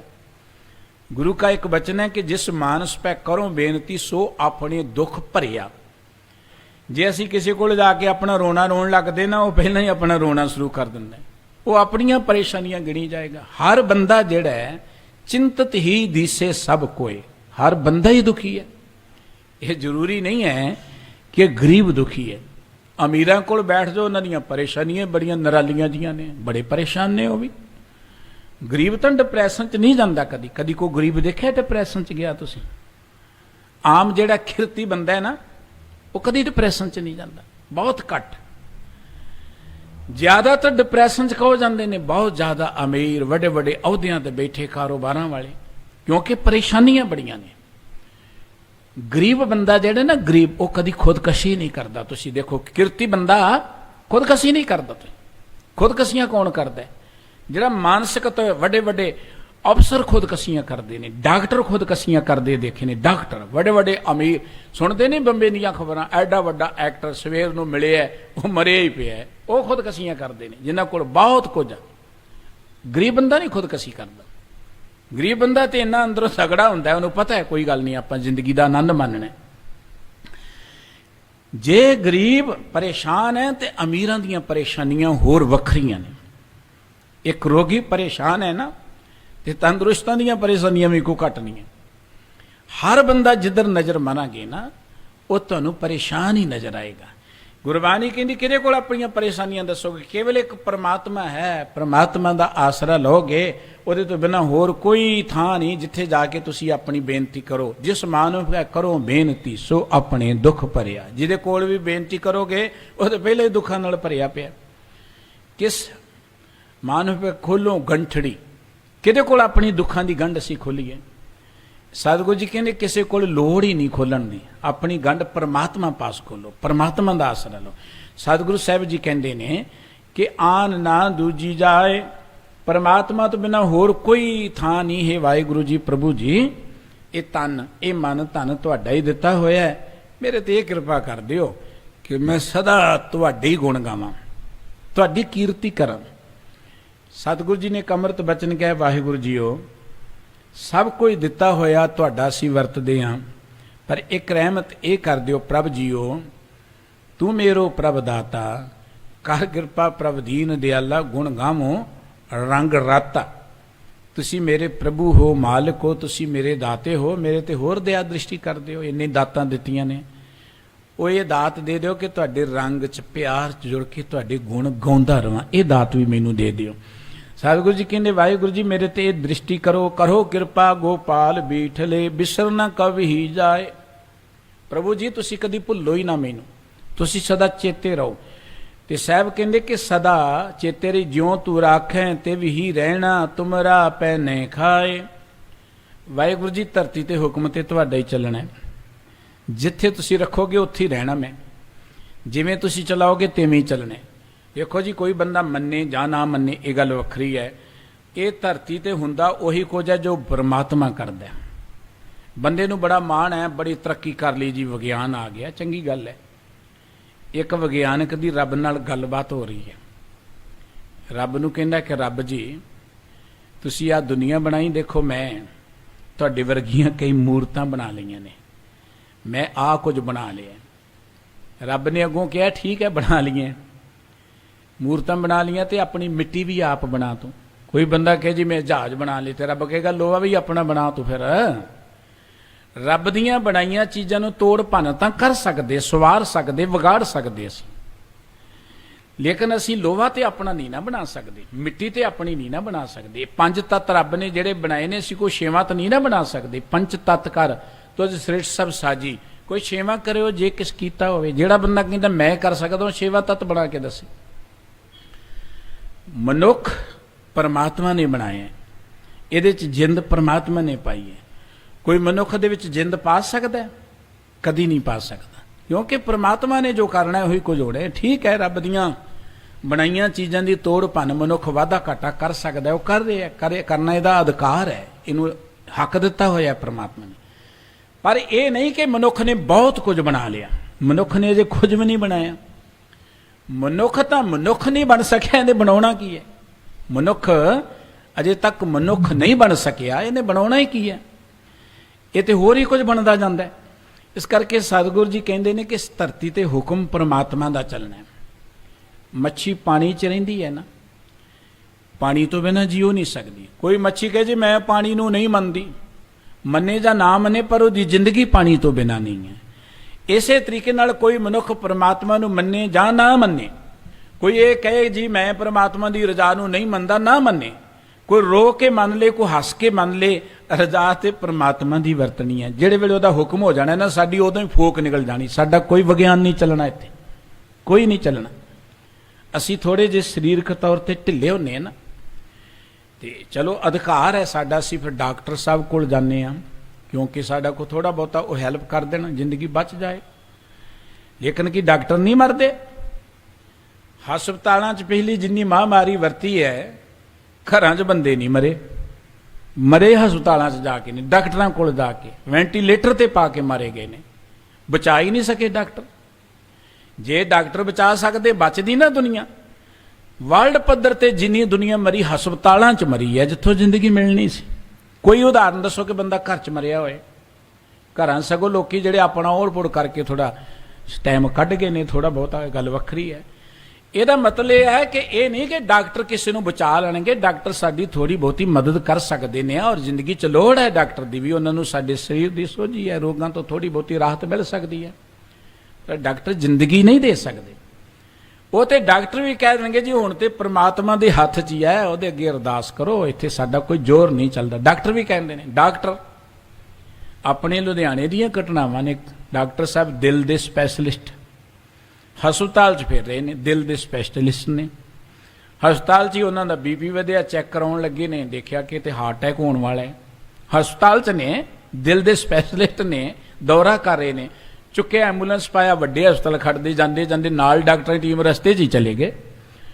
हुण उत्थे डॉक्टर की करनगे? ते रब दा हुक्म है ना, डॉक्टरां ते भी ते वरतदा है। जे कहो भी डॉक्टर बचा लेंगे सानू, डॉक्टर अपनी ड्यूटी करते ने, लोड़ है डॉक्टर की। पर जे कहो कि जिंदगी डॉक्टर दे देंगे, ये नहीं दे सकता, वो परमात्मा के हथ च। सतगुरु साहिब जी कहते वाहिगुरू जीओ तुहाडा ही हुक्म धरती ते वरतदा है, ज्यों तू राखें ते भी रहना। जिवें तुसीं रखोगे, जिन्ना चिर रखोगे, जिथे रखोगे मैं ते उत्थे रह सकदा हां। तुमरा पहने खाए, तुहाडीआं दित्तियां दातां वाहिगुरू जी असीं वरतदे हां, साडा कुछ नहीं है। साडा की है? जे मनुख ने कुछ बनाउणा शुरू कीता ना, मनुख नूं परमात्मा ने दित्ती सी सियाणप के कुछ कर, ते मनुख ने की बनाउणा शुरू करता? निकली चीज़ां, जहर बनाउणी शुरू करती। खाण पीण दे नां ते की देखदे आपां? ਨਕਲੀ ਪਨੀਰ ਬਣਨਾ ਸ਼ੁਰੂ ਹੋ ਗਿਆ। ਮਨੁੱਖ ਨੇ ਹੀ ਕੁਝ ਬਣਾਇਆ ਹੈ ਨਾ, ਮੌਤ ਹੀ ਬਣਾਈ ਮਨੁੱਖ ਨੇ। ਮਨੁੱਖ ਨੇ ਜ਼ਹਿਰ ਬਣਾਉਣੀ ਸ਼ੁਰੂ ਕਰ ਦਿੱਤੀ। ਮਨੁੱਖ ਨੂੰ ਜੇ ਰੱਬ ਨੇ ਸਿਆਣਪ ਦਿੱਤੀ ਸੀ ਨਾ, ਤੇ ਮਨੁੱਖ ਨੇ ਸਿਆਣਪ ਦੇ ਨਾਲ ਇਸ ਮਨੁੱਖਤਾ ਨੂੰ ਖਤਮ ਕਰਨਾ ਸ਼ੁਰੂ ਕਰ ਦਿੱਤਾ। ਇਹ ਕੁਝ ਬਣਨਾ ਸ਼ੁਰੂ ਹੋ ਗਿਆ। ਉਡੀਕੀ ਜਾਓ, ਜਲਦੀ ਆ ਜਾਣਾ ਹੈ। ਜਿਹੜਾ ਕਹਿੰਦੇ ਨਾ ਜ਼ਿਮੀਂਦਾਰਾਂ ਦੀ ਸਾਨੂੰ ਕੋਈ ਪਰਵਾਹ ਨਹੀਂ, ਨਕਲੀ ਕਣਕ, ਨਕਲੀ ਸਬਜ਼ੀਆਂ ਬਾਜ਼ਾਰ 'ਚ ਆਉਣੀਆਂ ਸ਼ੁਰੂ ਹੋ ਗਈਆਂ ਨੇ, ਜ਼ਹਿਰ ਭਰੀ ਜਿਨ੍ਹਾਂ ਦੇ ਵਿੱਚ, ਜਿਹੜੀਆਂ ਇਸ ਤਰੀਕੇ ਨਾਲ ਤਿਆਰ ਹੋਣਗੀਆਂ, ਖਾ ਖਾ ਕੇ ਮਨੁੱਖਤਾ ਖਤਮ ਹੁੰਦੀ ਜਾਏਗੀ। ਇਸ ਕਰਕੇ ਮਨੁੱਖ ਤੇ ਹੀ ਕੁਝ ਕਰ ਸਕਦਾ ਹੈ, ਤਬਾਹੀ ਕਰ ਸਕਦਾ ਹੈ। ਮਨੁੱਖ ਜੀਵਨ ਨਹੀਂ ਦੇ ਸਕਦਾ। ਜੀਵਨ ਦੇਣ ਵਾਲਾ ਰੱਬ ਦਾ ਰੂਪ ਹੁੰਦਾ ਹੈ ਬੰਦਾ, ਜਿਹੜਾ ਜੀਵਨ ਦੀ ਗੱਲ ਕਰਦਾ ਹੈ। ਜਦੋਂ ਤੁਸੀਂ ਕਿਸੇ ਮਨੁੱਖ ਦੇ ਅੰਦਰ ਕਿਸੇ ਨੂੰ ਐਪਰੀਸ਼ੀਏਟ ਕਰਦੇ ਹੋ, ਕਿਸੇ ਮਨੁੱਖ ਦਾ ਹੌਸਲਾ ਵਧਾਉਂਦੇ ਹੋ, ਕਿਸੇ ਮਨੁੱਖ ਦੇ ਗੁਣਾਂ ਦੀ ਤਾਰੀਫ ਕਰਦੇ ਹੋ, ਕਿਸੇ ਮਨੁੱਖ ਨੂੰ ਜ਼ਿੰਦਗੀ 'ਚ ਤੁਸੀਂ ਭੋਜਨ ਦਿੰਦੇ ਹੋ, ਕਿਸੇ ਮਨੁੱਖ ਦੇ ਅੰਦਰ ਜੀਵਨ ਦਾ ਚਾਹ ਪੈਦਾ ਕਰਦੇ ਹੋ, ਉਦੋਂ ਤੁਹਾਡੇ ਅੰਦਰ ਰੱਬੀ ਸੁਭਾਅ ਪ੍ਰਗਟ ਹੋ ਰਿਹਾ ਹੁੰਦਾ ਹੈ, ਉਹ ਰੱਬੀ ਗੁਣ ਪ੍ਰਗਟ ਹੋ ਰਿਹਾ ਹੁੰਦਾ ਹੈ। ਰੱਬ ਦੇ ਤੁਸੀਂ ਨੇੜੇ ਹੁੰਦੇ ਹੋ ਉਸ ਵੇਲੇ। ਆਪਾਂ ਉਸ ਬੰਦੇ ਨੂੰ ਜਿਹੜਾ ਕਿਤੇ ਕਿਸੇ ਮਨੁੱਖ ਨੂੰ ਰੋਟੀ ਦੇ, ਆਪਾਂ ਕਹਿੰਦੇ ਬੰਦਾ ਰੱਬ ਦਾ ਰੂਪ ਕਿ ਰੱਬ ਵਰਗੇ ਕੰਮ ਕਰ ਰਿਹਾ। ਇਸ ਕਰਕੇ ਇਸ ਧਰਤੀ ਤੇ ਜੋ ਅਸੀਂ ਖਾ ਪੀ ਰਹੇ ਹਾਂ, ਦੇਖੋ ਪ੍ਰਮਾਤਮਾ ਨੇ ਬਣਾਇਆ ਹੈ, ਉਹਦੀਆਂ ਦਿੱਤੀਆਂ, ਧਰਤੀ ਉਹਦੀ ਬਣਾਈ ਹੈ, ਪੌਣ ਪਾਣੀ ਉਹਦਾ ਬਣਾਇਆ ਹੈ, ਅੰਨ ਪਾਣੀ ਉਹਦਾ ਬਣਾਇਆ ਹੋਇਆ ਅਸੀਂ ਖਾ ਰਹੇ ਹਾਂ। ਤੇ ਗੁਰੂ ਬਾਬਾ ਜੀ ਅਖੀਰ ਤੇ ਕਹਿੰਦੇ, ਵਾਹਿਗੁਰੂ ਜੀਓ, ਮੈਂ ਤੇ ਤੁਹਾਡੇ ਪਿਆਰ 'ਚ ਜੁੜ ਕੇ ਹੀ ਜਿਉਂਦਾ, ਤੁਸੀਂ ਮੇਰੇ ਤੇ ਕਿਰਪਾ ਕਰ ਦਿਓ ਕਿ ਸਾਧ ਸੰਗਤ ਕਹਿ ਬਲ ਬਲ ਜਾਈ, ਬਉ ਨ ਜਨਮਾਂ ਧਾਏ। ਮੈਂ ਸਾਧ ਸੰਗਤ ਤੋਂ ਕੁਰਬਾਨ ਜਾਂਦਾ ਰਵਾਂ, ਭਾਵ ਸਾਧ ਸੰਗਤ ਨਾਲ ਜੁੜਿਆ ਰਵਾਂ, ਸਾਧ ਸੰਗਤ ਵਿੱਚ ਆਇਆ ਰਵਾਂ, ਤਾਂ ਕਿ ਸਾਧ ਸੰਗਤ ਦੇ ਰਾਹੀਂ ਮੈਂ ਤੁਹਾਡੇ ਪਿਆਰ ਜੁੜ ਜਾਵਾਂ ਤੇ ਮੁੜ ਕੇ ਮੇਰਾ ਜੰਮਣ ਮਾਰਣਾ ਹੀ ਮਿਟ ਜਾਏ, ਭਟਕਣਾ ਮੁੱਕ ਜਾਏ ਜ਼ਿੰਦਗੀ ਵਿੱਚੋਂ। ਸਾਧ ਸੰਗਤ ਦੇ ਰਾਹੀਂ ਮੈਂ ਤੁਹਾਡੇ ਪਿਆਰ ਜੁੜ ਜਾਵਾਂ। ਜਿਹੜੀ ਗੱਲ ਸਤਿਗੁਰੂ ਜੀ ਨੇ ਕਹੀ ਸੀ, ਮੇਰੇ ਮਾਧੋ ਜੀ ਸਤ ਸੰਗਤ ਮਿਲੇ ਸੋ ਤਰਿਆ, ਮੈਂ ਸਤ ਸੰਗਤ ਰਾਹੀਂ ਇਸ ਸੰਸਾਰ ਸਮੁੰਦਰ ਨੂੰ ਪਾਰ ਕਰ ਜਾਵਾਂ। ਮੇਰੀ ਸੁਰਤ ਇਹਨਾਂ ਦੁੱਖਾਂ ਤੋਂ, ਮੁਸੀਬਤਾਂ ਤੋਂ, ਵਿਕਾਰਾਂ ਤੋਂ, ਔਗਣਾਂ ਤੋਂ, ਬੁਰਾਈਆਂ ਤੋਂ ਮੁਕਤ ਹੋ ਜਾਏ, ਬਾਹਰ ਨਿਕਲ ਜਾਏ। ਹੇ ਵਾਹਿਗੁਰੂ ਜੀ ਮੇਰੇ ਤੇ ਕਿਰਪਾ ਕਰੋ, ਮੈਂ ਸਾਧ ਸੰਗਤ ਤੋਂ ਨਿਤ ਕੁਰਬਾਨ ਜਾਂਦਾ ਰਵਾਂ। ਨਾਨਕ ਦਾਸ ਤੇਰੀ ਸਰਣਾਈ, ਜਿਉ ਭਾਵੇ ਤਿਵੈ ਚਲਾਏ। ਵਾਹਿਗੁਰੂ ਜੀ, ਇਹ ਦਾਸ ਨਾਨਕ ਤੁਹਾਡੀ ਚਰਨ ਸਰਣ ਵਿੱਚ ਹੈ, ਤੁਹਾਡੇ ਦਰ ਤੇ ਮੈਂ ਸਮਰਪਣ ਹੋ ਗਿਆ ਹਾਂ। ਤੁਸੀਂ ਜਿਵੇਂ ਚਾਹੋ ਉੱਦਾਂ ਹੀ ਮੈਂ ਚੱਲਣਾ। ਮੇਰੀ ਇੱਕ ਬੇਨਤੀ ਹੈ, ਜ਼ਿੰਦਗੀ ਤੁਹਾਡੀ ਦਿੱਤੀ ਹੈ, ਇਹ ਭੋਜਨ ਪਾਣੀ ਤੁਹਾਡਾ ਦਿੱਤਾ ਖਾਂਦੇ ਹਾਂ, ਇਹ ਜ਼ਿੰਦਗੀ 'ਚ ਰਖਵਾਲੇ ਤੁਸੀਂ ਹੋ, ਜਿਵੇਂ ਚਲਾਉਂਦੇ ਤਿਵੇਂ ਚੱਲਦੇ ਹਾਂ, ਪਰ ਮੈਨੂੰ ਸਤ ਸੰਗਤ ਨਾਲ ਜੋੜੀ ਰੱਖੋ। ਮੈਂ ਸਤ ਸੰਗਤ ਤੋਂ ਕੁਰਬਾਨ ਹੁੰਦਾ ਰਵਾਂ, ਸਤ ਸੰਗਤ ਤੋਂ ਵਾਰ ਨਹੀਂ ਜਾਂਦਾ ਰਵਾਂ, ਭਾਵ ਸਤ ਸੰਗਤ ਨਾਲ ਮੇਰਾ ਪਿਆਰ ਬਣੇ, ਤਾਂ ਕਿ ਸਤ ਸੰਗਤ ਰਾਹੀਂ ਮੈਂ ਤੁਹਾਡੇ ਪਿਆਰ 'ਚ ਜੁੜ ਕੇ ਆਤਮਿਕ ਆਨੰਦ, ਜ਼ਿੰਦਗੀ ਦਾ ਆਨੰਦ ਮਾਣਦਾ ਰਵਾਂ। ਜੀਵਨ ਦਾ ਅਰਥ ਹੈ ਜੀਵਨ ਦਾ ਆਨੰਦ। ਐਵੇਂ ਧੂਕ ਸੀਟ ਕੇ ਜ਼ਿੰਦਗੀ ਬਤੀਤ ਕਰਨੀ ਇਹ ਕੋਈ ਜ਼ਿੰਦਗੀ ਨਹੀਂ ਹੈ। ਬਸ ਜੇ ਟਾਈਮ ਪਾਸ ਹੋ ਰਿਹਾ ਹੈ, ਬਸ ਜੀ ਦਿਨ ਕੱਟੀ ਹੋ ਰਹੀ ਹੈ, ਰੋਟੀ ਪਾਣੀ ਚੱਲ ਰਿਹਾ, ਇਹ ਕੋਈ ਜ਼ਿੰਦਗੀ ਨਹੀਂ ਹੈ। ਜ਼ਿੰਦਗੀ ਦਾ ਸਾਡਾ ਹਰ ਛਿਨ ਜਿਹੜਾ ਨਾ ਚਾਹ 'ਚ ਗੁਜ਼ਰੇ, ਉਤਸ਼ਾਹ 'ਚ ਗੁਜ਼ਰੇ, ਪਿਆਰ 'ਚ, ਔਰ ਸਾਡੇ 'ਚ ਇਹੋ ਜਿਹਾ ਚਾਹ ਹੋਏ ਕਿ ਹੋਰਨਾਂ ਦੇ ਵੀ ਹੌਸਲੇ ਬੁਲੰਦ ਹੁੰਦੇ ਜਾਣ। ਇਹ ਦਾਤ ਸਾਨੂੰ ਮਿਲਣੀ ਹੈ ਸਤ ਸੰਗਤ ਵਿੱਚੋਂ। ਸਤ ਸੰਗਤ ਸਾਨੂੰ ਜੀਵਨ ਜਾਚ ਪ੍ਰਦਾਨ ਕਰਦੀ ਹੈ, ਐਨਰਜੀ ਦਿੰਦੀ ਹੈ, ਪਾਵਰ ਦਿੰਦੀ ਹੈ। ਸਤ ਸੰਗਤ ਉਹ ਸਰੋਵਰ ਹੈ ਜਿੱਥੇ ਆ ਕੇ ਸਾਡੇ ਅੰਦਰੋਂ ਡਸਟ, ਜਿਹਨੂੰ ਆਪਾਂ ਕਹਿੰਦੇ ਕੂੜਾ ਕਰਕਟ ਮਿਟਦਾ। ਸਾਡੇ ਅੰਦਰ ਬਾਹਰ ਜਦੋਂ ਫਿਰਦੇ ਨਾ, ਜਿਵੇਂ ਸਰੀਰਕ ਤੌਰ ਤੇ ਫਿਰਦੇ ਰਹੀਏ, ਮਿੱਟੀ ਘੱਟਾ ਧੂਆਂ ਧਾਵਾਂ ਪੈ ਕੇ ਕੱਪੜੇ ਖਰਾਬ ਨਹੀਂ ਹੋ ਜਾਂਦੇ। ਸਾਡੀ ਸੁਰਤ ਜਦੋਂ ਇੱਧਰ ਉੱਧਰ ਜਾਏਗੀ, ਉੱਥੋਂ ਦੀ ਡਸਟ ਸਾਡੇ ਤੇ ਪਏਗੀ। ਤੇ ਗੁਰਬਾਣੀ ਕਹਿੰਦੀ, ਵਿਸਰ ਗਈ ਸਭ ਤਾਤ ਪਰਾਈ, ਜਬ ਤੇ ਸਾਧ ਸੰਗਤ ਮੋਏ ਪਾਈ, ਨਾ ਕੋ ਬੈਰੀ ਨਹੀਂ ਬੇਗਾਨਾ, ਸਗਲ ਸੰਗ ਹਮਕੋ ਬਨ ਆਈ। ਜਦੋਂ ਸਤ ਸੰਗਤ ਵਿੱਚ ਆਏ, ਸਾਡੇ ਅੰਦਰੋਂ ਤਾਤ ਪਰਾਈ, ਦਵੈਤ ਮਿਟ ਗਈ, ਈਰਖਾ ਮਿਟ ਗਈ, ਸਭ ਕੁਝ ਮਿਟ ਗਿਆ। ਸਤ ਸੰਗਤ ਉਹ ਅਸਥਾਨ ਹੈ ਜੋ ਇੱਕ ਆਦਰਸ਼ਕ ਮਨੁੱਖ ਦੀ ਸਿਰਜਣਾ ਕਰਦੀ ਹੈ। ਸਤ ਸੰਗਤ ਉਹ ਅਸਥਾਨ ਹੈ ਜਿਹਨੇ ਇੱਕ ਆਦਰਸ਼ਕ ਸਮਾਜ ਦੀ ਸਿਰਜਣਾ ਕਰਨੀ ਹੈ। ਜੇ ਇਸ ਧਰਤੀ ਤੇ ਐ ਉੱਤਰੀ ਭਾਰਤ ਦੇ ਖਿੱਤਰੇ, ਜਾਂ ਇਵੇਂ ਕਹਿ ਲਓ ਆਪਣੇ ਮੁਲਕ 'ਚ ਕੋਈ ਕਰਾਮਾਤ ਵਾਪਰੀ, ਇਹ ਗੁਰੂ ਸਾਹਿਬਾਨ ਨੇ ਸਤ ਸੰਗਤ ਸ਼ੁਰੂ ਕੀਤੀ। ਭਈ ਦੋਏ ਟਾਈਮ ਸਤ ਸੰਗਤ ਕਰਿਆ ਕਰੋ। ਉਸ ਸਤ ਸੰਗਤ ਦੇ ਰਾਹੀਂ ਜੋ ਮਨੁੱਖ ਸਿਰਜੇ ਗਏ, ਉਹਨਾਂ ਨੇ ਇਤਿਹਾਸ ਬਦਲ ਕੇ ਰੱਖ ਦਿੱਤਾ। ਸਾਡੇ ਮੁਲਕ ਦਾ ਇਤਿਹਾਸ ਹੈ, ਕਦੀ ਅਬਦਾਲੀ ਆ ਗਿਆ, ਕਦੀ ਗਜਨਵੀ ਆ ਗਿਆ, ਪਤਾ ਨਹੀਂ ਕਿੰਨੇ ਕੋ ਆ ਗਏ, ਪਰ ਇਹ ਸਤ ਸੰਗਤ 'ਚੋਂ ਉਹ ਯੋਧੇ ਪੈਦਾ ਹੋਏ। ਉਹ ਸਤ ਸੰਗਤ ਦੀ ਕ੍ਰੀਏਸ਼ਨ ਹੈ ਸਾਰੀ, ਜਿਨ੍ਹਾਂ ਨੇ ਉਹ ਨਿਰਭੈ ਯੋਧੇ ਪੈਦਾ ਕੀਤੇ, ਜਿਨ੍ਹਾਂ ਮੌਤ ਨੂੰ ਵੀ ਮਖੌਲਾਂ ਕੀਤੀਆਂ, ਜਿਨ੍ਹਾਂ ਨੇ ਅਬਦਾਲੀ ਵਰਗਿਆਂ ਦਾ ਮੂੰਹ ਮੋੜ ਦਿੱਤਾ। ਇਹ ਸਤ ਸੰਗਤ ਹੀ ਹੈ ਜਿਹਨੇ ਆਦਰਸ਼ਕ ਸਮਾਜ ਦੀ ਸਿਰਜਣਾ ਕਰਨੀ। ਇਸ ਕਰਕੇ ਅਸੀਂ ਹਰ ਵੇਲੇ ਸਤ ਸੰਗਤ ਨਾਲ ਪਿਆਰ ਕਰੀਏ, ਜੱਚ ਨਾ ਕਰੀਏ ਸਾਹਿਬ ਜੀ, ਅਸੀਂ ਵੀ ਸਤਸੰਗ ਤੋਂ ਬਲਹਾਰ ਹੁੰਦੇ ਰਹੀਏ। ਇੰਨੀਆਂ ਬੇਨਤੀਆਂ ਪ੍ਰਵਾਨ ਕਰਨੀਆਂ, ਭੁੱਲ ਚੁੱਕ ਦੀ ਖਿਮਾ ਕਰਨੀ ਜੀਓ। ਸਤਿਗੁਰੂ ਸਮੂਹ ਸੰਗਤਾਂ ਨੂੰ ਆਪਣੇ ਦਰੋਂ ਕਰੋ ਨਾਮ ਬਾਣੀ ਤੇ ਸਤਸੰਗਤ ਦਾ ਪਿਆਰ ਬਖਸ਼ਣ ਜੀਓ। ਪਿਆਰ ਅਦਬ ਸਹਿ ਸਾਰੇ ਹੀ ਪ੍ਰਵਾਨ ਕਰੋ। ਵਾਹਿਗੁਰੂ ਜੀ ਕਾ ਖਾਲਸਾ, ਵਾਹਿਗੁਰੂ ਜੀ ਕੀ ਫਤਿਹ।